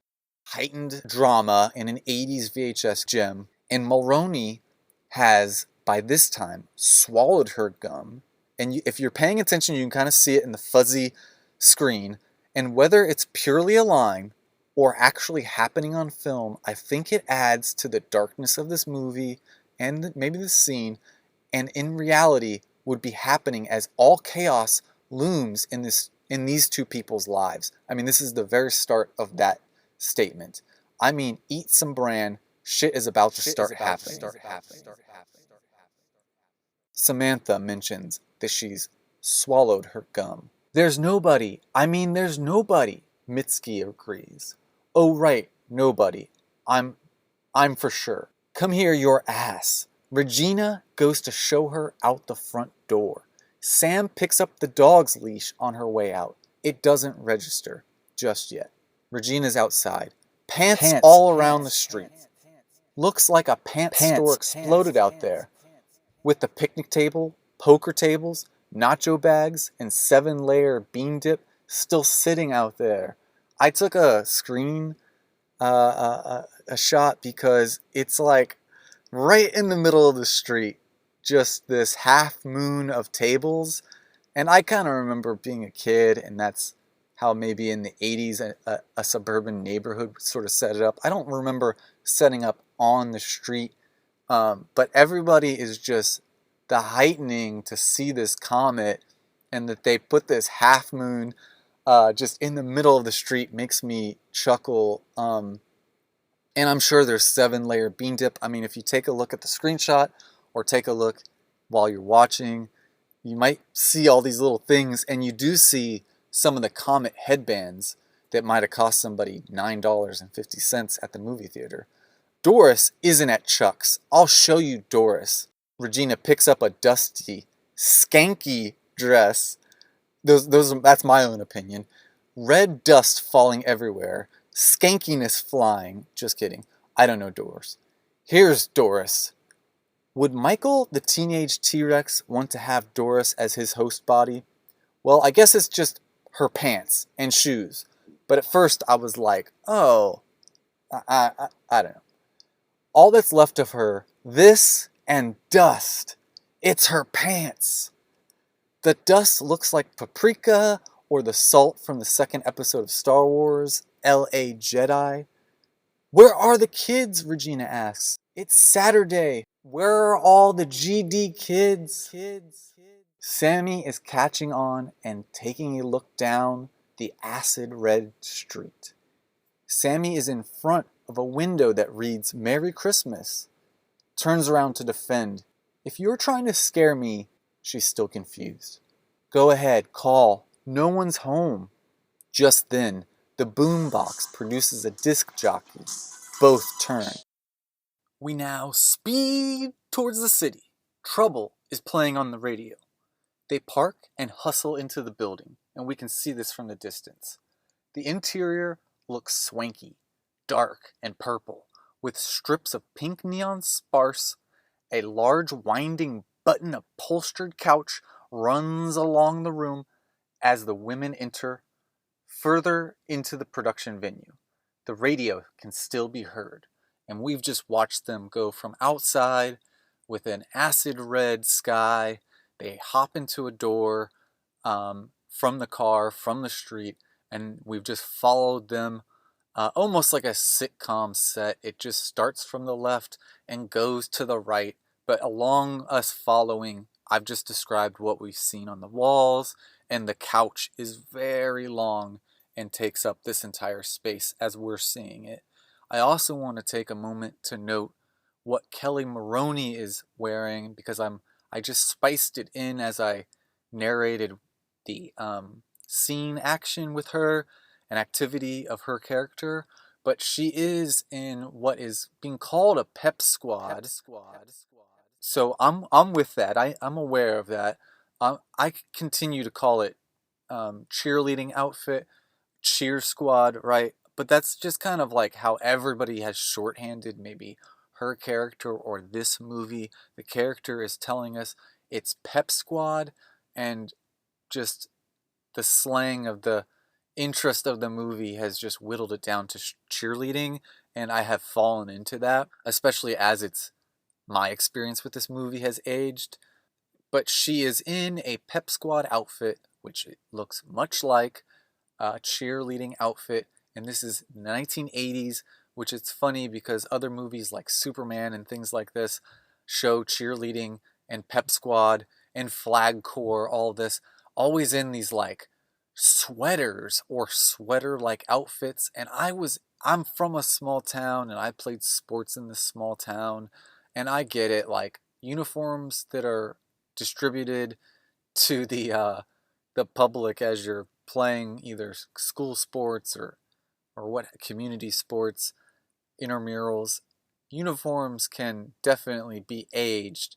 And it's interesting to see, like, I end up watching a lot of basketball, and it's interesting to see, like, this generation, everything is updated. And I feel like I was in this generation where things were upgrading, but at the same time, it was still just so cookie cutter. If Milwaukee cheerleaders wore a sweater like high school basketball or cheerleading outfit, then in Illinois or Pennsylvania or Arizona, they also wore a sweater like uniform or cheerleading outfit, and so on. So she's wearing this sort of scruffy, but obviously it's very nicely very nicely done for a movie. It's a great bright royal blue and a great bright sort of purple or pink or sort of reddish pink um, in this outfit. It's got a great logo. She's part of the Rebels Pep Squad, and she's got a skirt and everything like I just described. I don't know, it's a very sweater-like material. She's not wearing leggings or what have you, so it's not necessarily cold weather outfit, but she's wearing some sort of, some socks, and like I made mention, which I just find one of the coolest parts of her outfit is just that she's wearing some Chuck Taylors, sort of well worn. I don't know if she, the actress, well wore those, or someone was giving her those to wear. I love it because Chucks wear so well. They add personality. If you go to see a band, or you're a part of a sports activity consistently, I mean, so much personality in her shoes. As far as I see them, they're two different colors, or they are a series of shoe that's got like half and half on each shoe. But in every scene that I've been able to catch them, I see that one shoe is pink and one shoe is purple, and I don't know if I'm just seeing half the shoe, but I love that. Of course, that adds to the product is such, America's. I mean, everybody loves those shoes and wears them and beats them up and are full of personality. That's how she's looking. It's on the cover of the episode. Of course, there's lots of posters and merchandise out there where Kelly Maroney is rocking that now iconic, legendary outfit as she and her sister kick butt in this movie and get their butt kicked in this movie. A gramophone logo with the dog wagging its tail at the phonograph is hanging in the back as a neon sign. That's also very cool to see. Do you think whatever happened everywhere, like Burbank? I don't know. Ask the DJ. Whenever I hear the DJ, I just turn the channel. Whenever I hear a commercial, I just turn the channel. That is for sure. Where is he? A reel-to-reel start. Christmas music beams with a DJ talking. This is definitely in a Christmas adjacent movie. The Movie Club Movies loves that. I've mentioned in a past episode we did a movie showing of Christmas adjacent movies in a segment on a later episode. I can discuss further. I didn't mean for this episode to fall in that theme. It is a gem to find one of these movies. I find this movie to be sort of warm, and I always pair it with sort of a summer, but at the same time, it doesn't really have a season for me. But it's just interesting that I don't get a coldness from this movie, and I'm playing this after seeing Captain Ron and sharing that episode. But just follow along. This is a TMCMS classic, and it just has to be on the podcast. They don't know how to use the radio equipment initially, and just then a man with a gun appears in the shadows of the doorway. Hector. He's focused, stern, but neighborly. The sisters are apprehensive and defensive. He requests they show their faces and eyes. Into the light, count of 5. Sam is talking back. They treat him like a creep. He mentions freaked out zombies running around. Regina mentions she was jumped by one, which we saw. That was right before she got on the motorcycle. Hector says he pulled into town with a girl. The tea is hot. Sammy has his attention. Hector drives a truck. I think Sammy thought he worked at the radio station. They have her directed towards finding a guy, and Hector is in her focus, in her sights, as we will have to read her subtle clues, but they are showing her reacting to him in this scene. Silently reacting, I guess. Here is her first one. Discouraged, he is not a radio janitor like Joe Dirt. He was heading to San Diego with his girl he picked up. Looking for a gas station, that's when they spotted one of those, whatever they are, freaks. Hi, I'm JustinJustin, and I am B-boy with the freak. Looked like it was eating a cat. Hector, the actor, RobertBeltran, is doing his best clay work, working with this script, and I enjoy him in this character. He went on to Star Trek. I'm definitely sure of that. And I just want to mention, in this little snippet we just went through, his pacing, or everybody's pacing, is really nice, and I didn't need to illustrate that. Please check out this scene. It is really, I don't know, sensitive that he's explaining such dark events, and he is even processing, and I think I'm seeing that, I'm reading that. You know, looked like he was eating a cat. Cat is said with what? Sincerity, or self-realization. Sammy asks, a dead cat? Semi-dead. Who would want to eat a live cat? Beats the shit out of me. Hector continues. It's a very somber, paced-down scene. I like that there's a pocket in this, at times flaky movie, and we all came together for a moment to actually have a heart of what's going on. Smart characters gaining a sense of what is in there closing in reality, and nobody knows why. Who, I ask again, is DMK? Because he's certainly not Hector, who begins with an H. Oh, she broke his score and rewrote her record initials, that's right. Well, I guess DMK is just a nobody then. Mr. Nobody? Curd! This girl freaks out at the cat. Took off running. I spotted her about 20 minutes later. Looked like one of those things had... What? Kelly Mulroney as Samantha is chewing the hurt out of her gum. Hector, lit, is all beams of neon red. He speaks. Torn her apart. Regina feels sick. The room gets hot. Spins.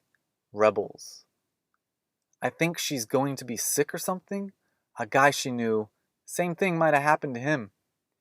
You know the guy in Kill Bill who is a nurse of some kind and pimps out comatose bodies to truckers like yourself?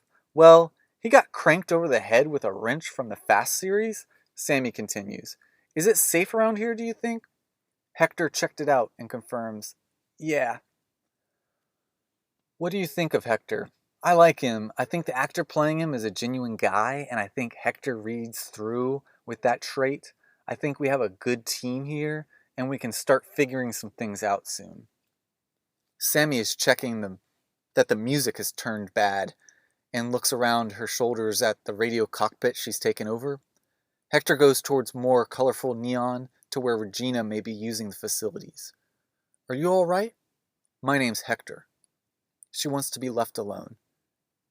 He wants to be better friends after getting started on a bad footing. And his lines to her continue with poor choice of phrasing. Maybe it was 80s, maybe it was an aged writer, maybe baby, I don't know. I don't like how he talks to her, and I'm open to his friendship. She takes her own time and rebuttals. Whatever is going on isn't just here, it's everywhere.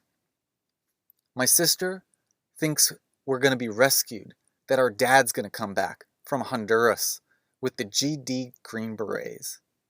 So that's a big statement about the backstory of a major influence on these two sisters' lives, because Doris is a jerk and not related to them, and most likely is cheating on their father, which it seems like he's a decent enough guy. He probably is not focused on staying at home, but I think he raised these two sisters to be independent and to hold their own and to be smart about things. At the same time, we don't know enough about them, and here we have a chance to just hear maybe the best details of the most, important person in their lives before these events take place. They certainly get to see a different side of Doris, or maybe a confirmation of the side that they've already seen from her. So to fall back on the other family member would probably be crucial, even if he's in Honduras, and hopefully he didn't look up at the sky as the comet went by. I picture in my third eye that he is in, I guess, the Predator or Commando sort of jungle, and he's in like an Arnold camo body paint situation, and like Jesse Ventura, shout out to the Action Boys for helping this imaginative mental illustration of all this, but it's like he's lurking in the jungle, maybe like face deep in swampy water, and is just sort of emerging like, I think my family needs help, and like totally missed the comet, and of course didn't look up at the sky, was protected. At some point they might mention steel, and I hope I didn't spoil that for us, but it's like, I guess the only thing that would ruin that is that he's supposed to be near steel to protect him. But I don't know, if you're just out in the jungle being a natural human being, maybe you got by on this night and you're just still going to be out there until all of the bananas run out. To Regina and Sam's dad. Regina returns with an excellent question. Where did you spend the night last night? Hector. I spent the night in the back of my truck with the girl I picked up. Oh, Hector, does she have a name? No, because we wrote her out of the movie. Now we have Reg. What else do you want to know? Reg resends. Skip it. Great attitude adjustment. Sorry, not sorry. Adjusted. Here, Regina mentions steel as in the metal, and recounts Sam spent the night in the lawn storage shed, and the radio distracts her. And there, I mentioned that something about steel, but they just gloss right over, and the radio has distracted all of us. Sammy has the air all to herself, radio silence. Rebel, rebel. All volume is up. Testing. Gum on the mic. Samantha Belmont, 1/3 owner of the Greater Los Angeles Basin, speaking.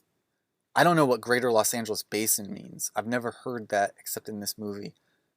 I don't know, did Kenny go to school with her? That'd be great to know. Hey, is anybody out there? Kenny? And I wish they had a shot like this, a picture like a cave of goblins listening in, like a Dead Zone mechanics garage with lurkers hovering around the radio, trying to hear of fresh brains. Kind of like when in the movie Labyrinth, David Bowie, as the villain in that movie, has his goblins go to get Jennifer Connelly as the young... she's sort of a babysitter who's been thrust into her own imaginative adventure land. If you don't know about Labyrinth, check it out. I think most people I'm talking to definitely know about that movie. But this scene, the camera stays with the goblins as she's living her life unaware, and they're kind of like waiting for the right moment to get in action for what they're doing. But the camera is kind of like with them as she's, I don't know, I think she's dancing or continuing with her play and her imagination. And they're like, oh. And I just picture at this moment, like Samantha is like, hello, is anybody out there? And there's like lurker goblins around a 1955 hollowed out cruiser. And there's like a little transistor radio that's just like, and they're just all creeping around. I kind of like that drama spiced in. Red Acid LA has no answer at first. Reg is checking out Hector's gun. Dime store, she questions. She continues. I might be alright for a date in the barrio, but if we run into any more of those guys outside, guys as in don't jog at night guys, we're going to need more stopping power. And she's talking about the gun. She calls it a dime store. Dates in the barrio? Hashtag, is that a racist thing to say? Yeah, I don't know what that all means. I think she's just saying like, you know, you can have this shit kicker gun in a shit kicker, small town. But if you're really going to go up the big city gangsters or something, you're going to need some more stopping power. You know, these lurkers are monsters, not just drunk gamblers that owe you money. Living on the Edge is playing. Sammy has been broadcasting, and here's hashtag some other changes. Finals are canceled. Legal drinking age is now 10. With ID. Let's be real. End of hashtags. I'll be taking tape requests from all you teenage comet zombies on the hit line. So there's teenage comet zombies, and there's general comet zombie lurkers. 555 hits. No personal calls. Red light lights up. Love the close-up of this red light. It's like all the lights that are on everything made from the 50s, 60s, 70s, disco, Disney World, on their car knobs and ride fixtures that light up, don't you think? We're 30 minutes into the movie. Regina asks about Los Alamitos Armed Forces Base, possibly where her father has connections. They store weapons there, and we would go there for target practice with our dad when we were little. Come on, Hector, a MAC-10 was practically designed for housewives. But Reggie, you are not a housewife, but you are a badass 20-something. Just then, Sammy got a call. We want to know more, so a chain of questions and arguing for more info happens with our team here.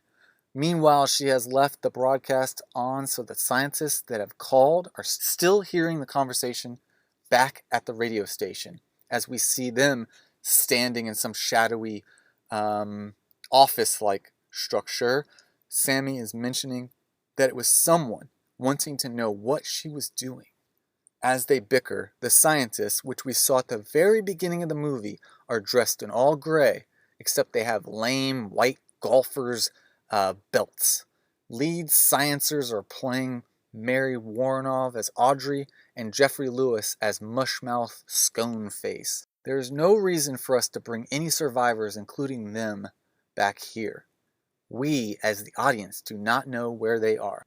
Audrey thinks they should remain isolated, and whether that's her strategy for some personal, rational explanation of what's going on at this moment, we're not sure. GeofferyLewis disagrees as he thinks they should at least try, maybe bring back people, try for an antidote, try for fresh blood. I don't know his ideas either. Our heroes have not discussed anything further. We still overhear them with the radio broadcast, and they have only cycled through the same argument about what questions were asked, what info was given. Wait a minute, girls. Shut up. Hector, doing his best. Little Richard. San Bernardino may have survivors as well. Acid Red City shots continue. Hector's demands is held as narration as we hear Samantha give us some clear answers. They said, be careful on the street, because some others were exposed to the comet. Just a little bit. What's happening to Doris and the rest of the Comet party, observers, pants is happening to our Comet zombies, only slower. I drool. And like they're dangerous. Kenny Loggins plays off somewhere in the distance. Scientists have a sort of third eye for this group of survivors. It's kind of reminding me of the villainous character Love as she follows Blade Runner K, played by Gosling, in the newest Blade Runner, sort of following along from up above. Regina thinks of Larry. Beatrice has his truck. Night shots, kind of purple, sweaty, steam. We speed along LA's sweaty streets. Samantha is seen speeding, talking to herself.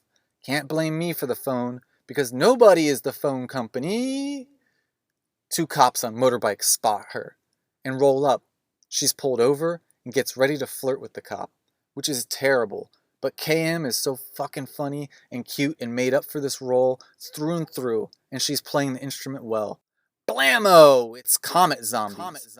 Wakes up, wipes her eyes, heads to the powder room, which is lavender, lit with neon, and spaced like Tom Petty's MTV video, of course, and she's using the faucet. Don't come around here no more. She's all cheerleaded out in this entire adventure, and she begins to undress her short shirt and all down to her underpants, and she needs to wash her hands. A bike cop approaches behind her and takes her from behind as a comet zombie nightmare wake up scare. Regina is there. Hector demands, "You got her?" "I got her," Regina replies. Oh, cringe. I wish for better lines from HEC. It's only a bad dream. I know. I'm fine. Reg is supportive, but it's difficult. Weather BS from the radio. Christmas shopping small talk. Everyone looks great with 80s neon profiles while they wait inside the radio station. Hector and Reg have a moment to get grounded. Hector mentions he wants to stop into San Diego tomorrow. This is such a casual conversation, and I almost am like checking myself like, they all know there's zombies outside, right? I would just be like, let's all move as a group and go get Funyuns and coconut water from the bodega down the street, and let's all move as a group and come back to the radio station, or what have you. Let's all go to San Diego. Let's go get some California-style burritos in San Diego and come right back, or whatever. Or just continue.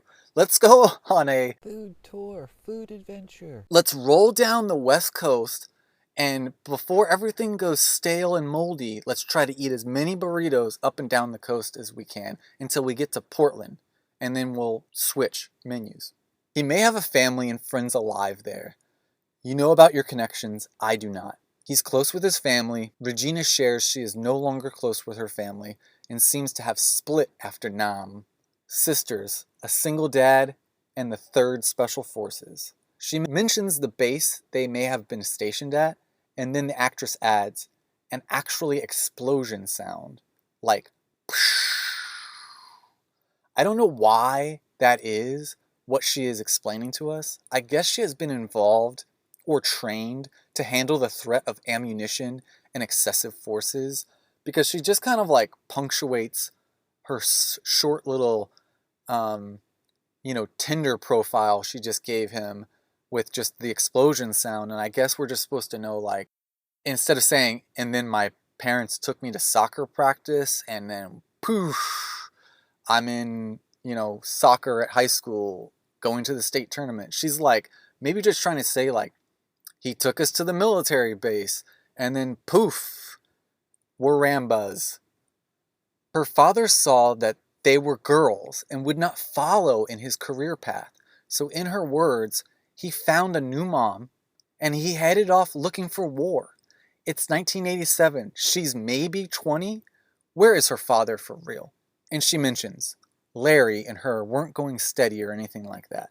Okay, thanks for that info. This is a complete stranger. You could have just started fresh with a new page. However, an awkward but calm scene, Catherine Mary Stewart is beaming here. In this role, she's grounded more than what is written for her.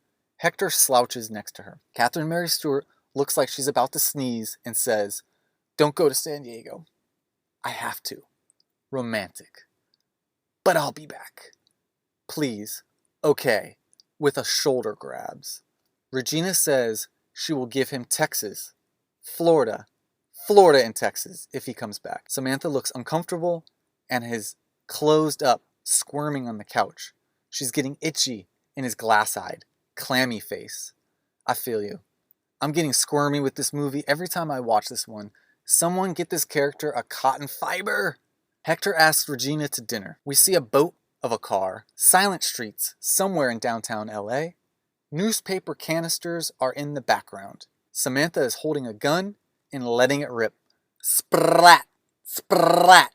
Ring against the big car. Regina is loading, both getting posed so dynamic in 80s VHS action movie style.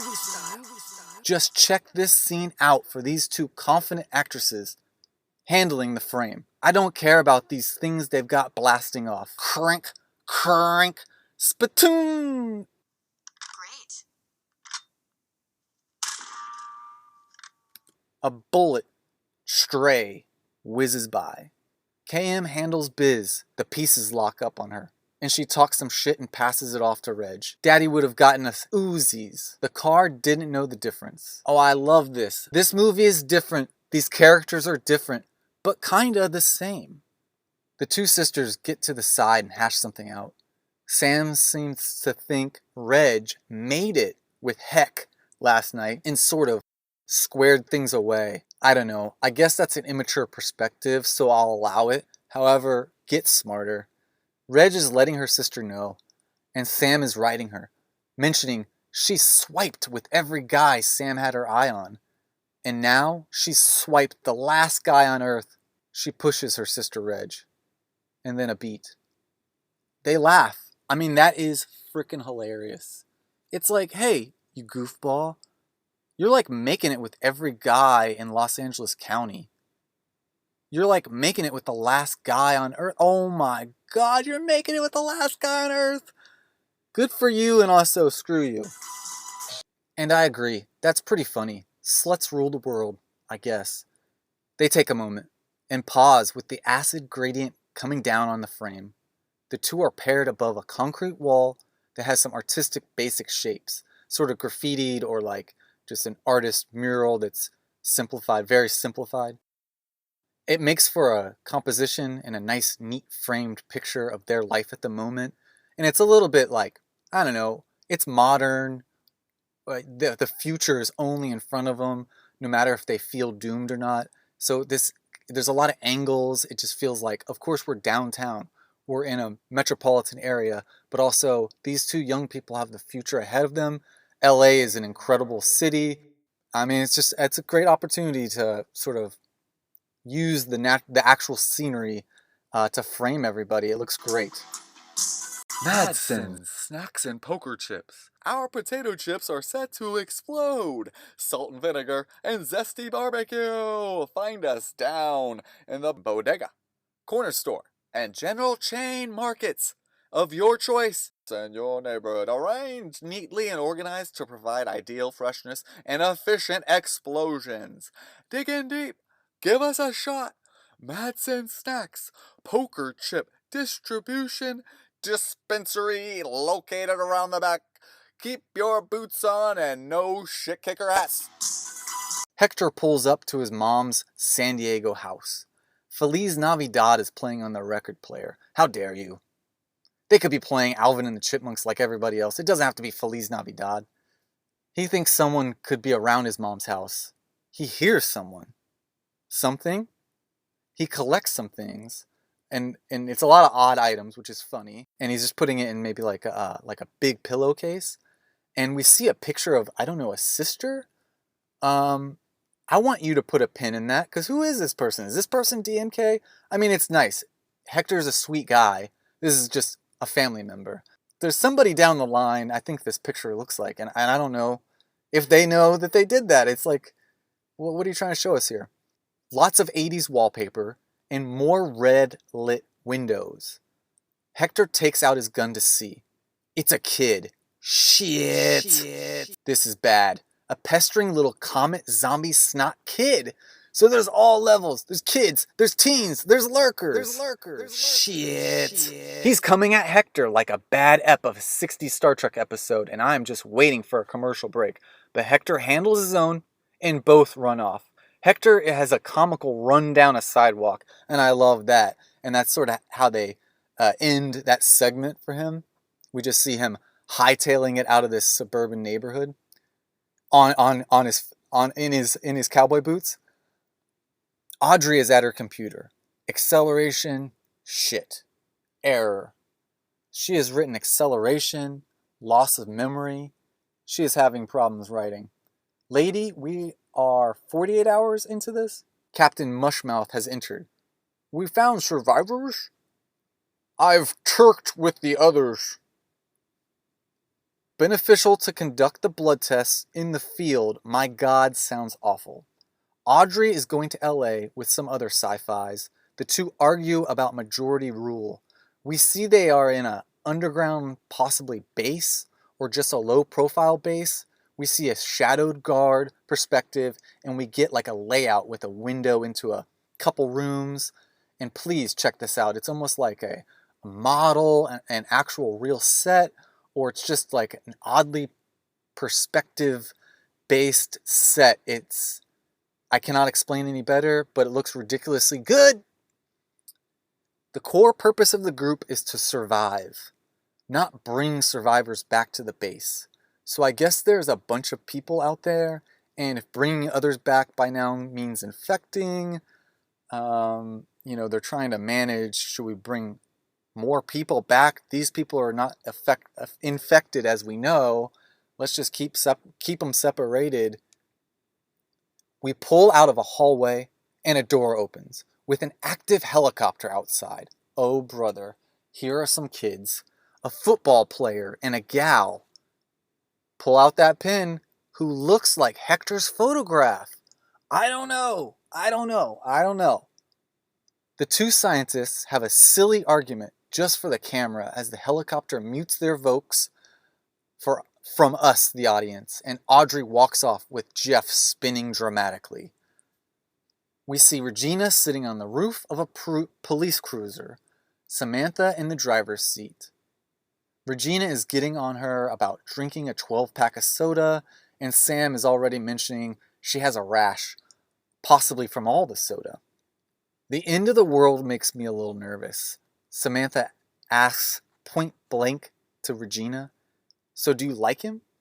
I'm just interested. And damn, if Kelly Maroney isn't magnetic, my heart goes out to her.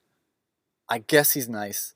Samantha has a moment telling her big sis she knows of a guy that Regina does not know of, and shares that she likes him.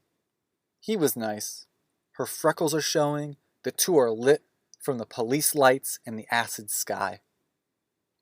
Her friend told her the guy was probably going to ask her out.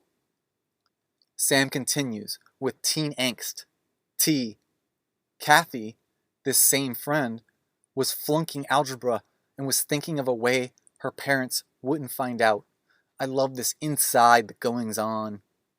The world could really be ending. And right now, or just prior to, these teenagers were going through meaninglessness. And that is life. Sam is upset. Reg is there. Sam is now noticing she hasn't changed outfits. Reg gets up. The vibe was getting dark. Let's get a little creative. Do you have your MasterCard? Good, because you don't need it. The stores are open, as if to say, the stars are aligned. Steve Perry. Lights. Boombox. Lopper? No, a cover of Girls Just Wanna Have Fun. Lights of a department store come on. Guns are put down. Sam hops in like Jack Nicholson's Joker is jumping around the Gotham Museum. She is putting on sunglasses, bracelets, She is down to her skivvies, she's checking out dresses, and all the good stuff that goes into department store 1984. The girls are dancing, trying on all types of furs, shoes, dresses, luggage, accessories, and dancing around the stores and showcases. We now see that two sisters are being watched on the store's security camera. A freakazoid-looking shithead is monitoring the monitors. Smoking like Samuel L. in Jurassic Park OG, he says, "Let's go get some goons." And they head out to ruin our fun. Samantha, always with the best conversation starters, brings up a theory that Hector is gay, homosexual. Poor Hector. He has not had a scene with the sisters since leaving for San Diego, and we are still talking about him and his sexuality. Let's get a movie going. A shot of bloody but bandaged knuckles are seen turning off fuse box switches. That is turning the lights back off. A chandelier is shut down, and goons, small feet, scutter around the department store. The girls are dressed to the T. Regina has like a Dior full dress, blinging earrings, and we saw her with makeup chatting with Sam, who is ready to party in a bright blue dress, white fur, and red accessories. Blonde is very necessary. At the mic is Freakazoid. Attention shoppers. Regina perfectly mimes to Sammy. Where are our gats? The gats were by the heels, and we see some hands from the movie Warriors. Take those. Regina finds one for her. She cocks it and eyes a camera nearby. We see her blow that screen away. Willie, the freakazoid, is chuckling. You dirty rat. Get her, boys. Guns blast. Sam throws shoes. The goons take their time to look around, and Reg has posed like one of the many mannequins, and easily shots are fired from her. We see products just getting lit up, including stuffed toys, and one fires off its speakers saying, "Mommy, take it easy. Mommy, take it easy." "What kind of toy is that?" Sam has been laying low as the firing continues. She says to herself, "Time to take the high ground." Hats are flying off mannequin heads. Regina bluffs and says the two are expecting friends to arrive any minute. She calls them out. No imagination!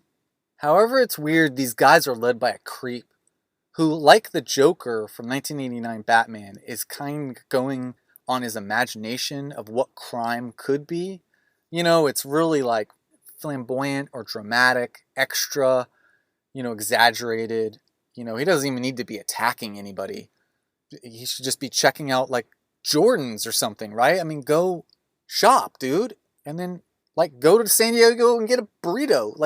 What's your deal, bud? The goons continue to live and circle the department store. I don't know what that means.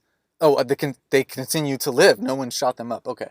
But they do circle sort of our sisters, while outside a copter has landed and some armed scientists have arrived. It's those sci-fis I mentioned before. They finally hit our location, so I don't know where they came from. Inside again, Sam has a TV. Oh, she throws a TV from the top floor and we just see it coming down on us. Eat glass, creeps. Smash TV. Smash TV. Smash TV. You guys are a bunch of wimps and you can't hit anything. I love that. As she says that, she turns around into, I'm sorry, but kind of looks like a Beastie Boy, one of my favorite music groups ever, but kind of looks like a Beastie Boy. He's got or one of the band members from No Doubt or Offspring. He's got bleached blonde hair, he's got dangling earrings, and small sunglasses. I mean, for 1984, this guy looks rad. And yeah, his look kind of came back in 98, 2004, He's wearing a collared rugby-style shirt and his mouth breathing. Sam says, hi. More like hi. Hi. She knees him in the groin to the ground. She knees him in the ground to the groin and runs down some stairs. The freak is there and says, get her. Remember earlier when Hector said, got her? I didn't like that. And I don't like this. This villain is dressed in a double-breasted suit with red pocket fold and white pearl ascot. He's got sunglasses on, of course, and walks up the stairs after his goon and Sam with a Joker smile. And again, reminds me of the character Joker and some of Bill from Kill Bill, especially the animated part of Kill Bill. We're 60 minutes into the movie. He has his goon blast a small boombox, and I was offended. More TV references, similar to Escape from New York. Hello out there in television land. If Bachelorette 1 doesn't come out in half a tick, Bachelorette 2 gets iced. Got it? Got milk? Got ice? The elevator starts coming down, and I thought possibly Billy Crystal was in it, with Gregory Hines climbing a painter's rig in the scaffolding. However, it is Mary Catherine Stewart holding Beastie Boy hostage. Freakazoid doesn't want that. She says she can take him out just as easily as taking Willie out. Beastie Boy mentions the villain name as Willie. He responds by shooting. I'm not crazy, I just don't give a fuck. I'd also reference Eminem, even though Eminem wouldn't like that, but that first album, that's kind of what this guy who just got shot looks like, for sure. We see the big car again, the one the sisters shot up. Someone is asking about 20, 30 minutes. It's the group of scientists. This time, it's a trio. Bill, Ted, and Audrey. Revenge of the Nerds or Animal House rejects. Let's apply a little deductive reasoning. Where would adolescents with nothing to do go? Bill and Ted says, San Dimas, Waterloo. We pause, holding our walkie-talkie. Flippy floppies. Cut to Regina and Samantha, chained up to a platform on a forklift, fork life, held by Willie. He is saying, we work all this shit because we know we can get ahead. We know because the system works. And we know because just a few days ago, we were just stock boys. And now we own the store the American way. And then this happens. Regina replies, what happened? I'm talking about you coming here and ripping us off. What do you want from us? Want us to pay for it? This question, as its phrase, is left hanging, isolated, and vulnerable. Willie is disgusting. This actor was either well cast or cast from hell itself. He seems like the frontman or keyboard player for a real Dead Boys Devo ripoff of the time, of course. However, I think the more frightening thing is that he is not in any band. Beware, he is just acting. He continues to taunt. Sam, for instance, he says her worst nightmares are coming. Like you wouldn't believe. Ugh, make me sick. I mean, this actor, he's in other creature features, and he's sort of a scream king. Reg and Sam are communicating with their eyes as the makeup effects are paying off on this creeper. He's got hollowed out MJ Thriller eyes. He's in a Bogart suit, tinged again in Joker tones. Let's play a game. It's called Scary Noises. We now cut to a washed out Bruckheimer, Brokenheimer sunset out into the distant LA city streets. The scientists are bustling across a walking path. Someone is mentioning they did the research and that this is an absolute monument to consumerism. I don't get that line. You are from Earth. You just recently went into hiding. I don't know LA malls, but it must be easy to research. Check all these floors, including the basements. I mean, this statement of consumerism, maybe, this is like before Back to the Future came out, and the actor who played Marty's dad, he came out and talked about how that movie has too much, of a statement on the economics and cultural effects of those at that time. I'm left to wonder about statements like that. We cut back to Scary Noises, which for now is a gun cocking, or I guess my discussion on 80s economic politics. Goons are perched, watching, chuckling. Typical. One goon has a bunch of laser-shaped, iconic 80s sunglasses, which you could have won at most every carnival-style event in the 80s. He's wearing them stacked, taking Polaroids. I've been to that party. This is upsetting. Regina and Samantha are truly upset and witnessing certain death, and it sucks. We were having tons of fun. There should be no dicks like this stopping us. LOL, just instead of Willie's gun firing off, Willie is popped. Laserface is stunned. He drops the Polaroid. Forklift operator is also shot. Someone from the back shouts, "He was a good operator. He had his F-lift license." Is it Hector? Is it Captain Ron?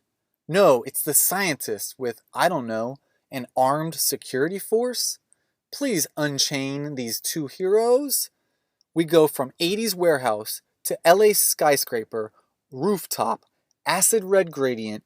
The sisters, now unchained, are checking out killer threads.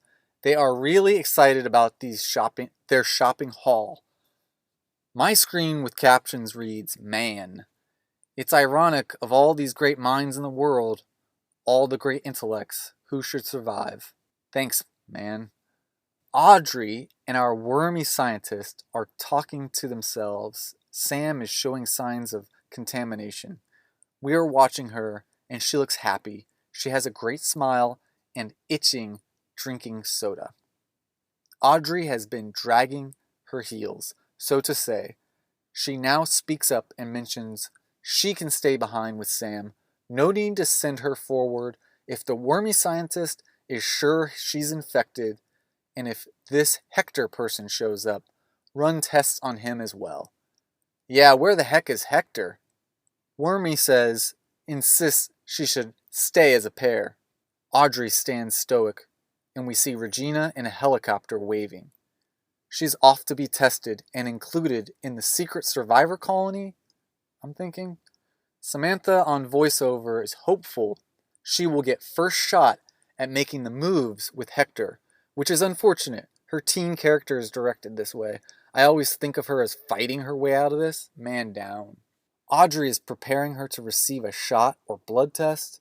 The lighting has been shadowy, and now everybody has been wearing scientific jumpsuits. But we are back indoors at the mall, I think, and Sam is back to wearing her bright blue, almost NYE style outfit. Audrey wants her to lay down, relax, and chat while she remains distracted. The wormy scientist has a weapon and is our lookout. We should wait for Hector at the radio station. I agree. If you do not like needles, look away. Maybe don't listen. Because of your rash, I want to give you something. Oh, it's just nerves. I'm surprised I don't look like strawberry jello. Okay, we're back. No more needles. So you guys are like geniuses, right? Sam thinks her high school has geniuses, and they are all wimps. Sam falls asleep. The dialogue between scientists is going to be very dry, boring, and I don't know, meaningless. Although they could be our window into what is really going on, the characters, the writing for them, is as gray as their office building and their outfits. Boring. Wormy scientist Oscar is saying they should stay here in LA. Audrey is moving slowly, talking slowly. I'm crunching popcorn. The exit sign is lit over along the theater's dark walls. She mentions she would have pulled her gun. Oscar takes half a beat to ponder her choice. And then Audrey strikes not with a knife, nor a rifle. She shoots her pistol and pops Oscar. He's down. Tell Me Yourself starts playing over the radio. Audrey looks sinister, but accomplished. We see the LA acid red sky, and an Oldsmobile, I think, is rolling through. Lots of reds, maroons. Sleek motor mean street machine is driven by Santa? Hector in a Buick? He runs into KXZY. Thinking the sisters are there, he yells, "Merry Christmas." Audrey is there, so I actually get tricked into thinking they were at the mall or actually back at the radio station at some point. I guess we have taken Sam with our science needles. Oh yes, a needle alert. But Audrey also has her pistol pointed at Hector, as he says, "Did you happen to see two girls running around here? One is a cheerleader, LMAO. Hector is dressed as Santa, saying un-Santa-like things, and it is funny." Audrey replies, more to herself, "I'm not thinking straight. I wrote it all down, but I think I misspelled it." She's not looking too good, but she is pulling herself together to sit there. She's carrying herself like Linda Hamilton in Terminator. She is holding a scientist needle, and it seems like she is going to inject herself with a lethal dose. The room where Hector and Audrey are is now more in focus than when our sisters were checking things out. Behind Hector, dressed as Santa, is a large neon art piece, and it has like a band composition with instruments, and some of these move as they are jamming to music in the scene. Behind Audrey, there's a remarkable, what looks like a green alien eye lamp. And you might have to pause when we see Audrey sort of passing out on this couch, or at the radio station. And behind her, you'll just have to kind of follow around. I'm seeing a green lamp structure, and it almost is like a prop from another movie that would be like a tentacle or arm, or like, like a stringy eyeball, because the light part, the light bulb part, does extend from this green, or maybe even like a plant-like structure, and it's this like, I don't know, I'm gonna say pill-shaped bulb, or what have you. It's really neat, and it's really odd, and sometimes that's what's cool about movie sets, is these odd, rentable, set pieces. Hector, again, he's in a Santa suit. Audrey, with her scientist needle, plucks herself wearing shades. The They Live shades? We don't know. Hector finally gets there, and everyone thinks he's cute. In 36 hours, everyone is going to be red dust as Audrey passes out. For good? For peace? Hector is there. We cut to a base, a large meeting table conference table. Regina is twisting a straw, a cord or something. A lot is going on in this boring science base, so let's carefully go along while at the conference table. The survivor kids are peeking in this room. Regina is being questioned. She mentions a pregnancy scare that was the worst 3 weeks of her life, and she may have got mono at one time from a Rick Sharp. Also, there are a few scientist nurses that, I don't know, are taking blood from survivors as to cycle out possible infected blood, a last chance to possibly clear an infect and save humanity.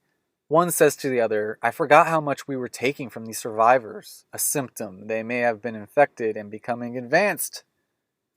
They're still practicing medicine."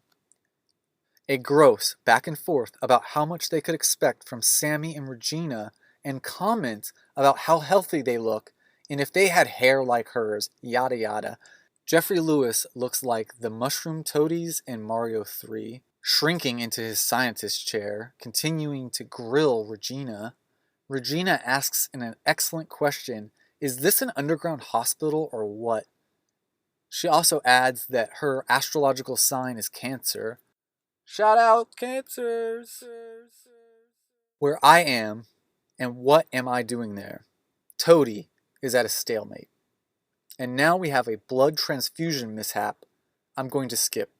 I'll take the next one. Things get creepier. They are prepping bodies, and they mention the young survivors. The arm they have been working with gets a long focus, and I'm waiting for it to move. I think this is all to just creep us out. Just like Hector's photo of his sister, put a pin on this for a light circle back. I am no worries. Toady is becoming a shadowy man, and he is showing signs of headache, and he puts on shades. Regina looks inquisitive. This shadowy scientific bunker becomes a nightmare. Toady heartlessly passes on that Regina's sister Samantha has passed on. It was painless, so we know it wasn't by her choice. Regina is briefly upset and wants to move. We see the kid survivors, science nurses are recognizing they have strong hearts. These kids, what's so special? What are we doing? Just these people? What about everybody else? The scientist men look worn down, and they are missing a guy named Rogers. What was that, Oscar Audrey's buddy? I can't rule out the possibility of transition. Toady here gets a rant on his way to lunch. He mentions that the infection will affect those as time goes on, those that need the meds can be dispersed it, on and on. My God, man, you can figure out 2 and 2? I don't know. Do we really mean some will die while others will hold on longer if meds are dispersed properly? I don't know. It's lazy and it's late as fuck. Regina sits at the table and it almost looks like an air hockey game table. Regina is just chilling, caring for her feelings, and this other shithead comes in, and I guess she had broke the recorder that was being used in the room that she's in, and like an after-school special, the director's cousin or something says, breaking expensive scientific equipment is yada yada yada. Up yours, shitheads. Quite childish. Just then, Regina kicks this guy down. Jerk. Regina, framed in violet, hero mode, and neon color accents. My Baby's Making Blue is on the radio. An oldie rolls up shredding to an armed guard. Is it the Harvey family? Howdy, partner. Heck Gomez. Takes a cold swig of cold beer. How did you find this place? Well, this lady back in LA sent me. Hector is doing his best country folk routine, and he is quickly moving through to showing off Sammy, passed out or playing dead. Heck continues. She ain't dead. Guys, put your paperbacks back in your pockets. I'm sure this is a trick. Hector quickly takes this guard out. Regina is also on a move. The scientists are on alert, and the pacing of this moving is like the line at the soda remix machine out in the lobby of your mega theater. Marching scientists are on the move, and I have a feeling they are nightmare comet zombies. Regina has found an IV room. Is checking out the tangling cords and dials. This scene is being lit like Sigourney Weaver as Ripley investigating her clones and Aliens. Aliens 3, 4. It's an arm giving blood. What's going on? What gives? A second pair of standard issued sneakers backs up to Regina, and she's once again captured. And like the Wolverton County Police, she is slapped by a toady authority posing figure. Toady! Let's go! Hector's got dynamite and is seeing footsteps. The kids are being gassed. I don't know. Hector blew the electric. The lights go out. Toady says life support systems. The arm gets a death scene. So pull out that pin. What was with his arm? Who was that?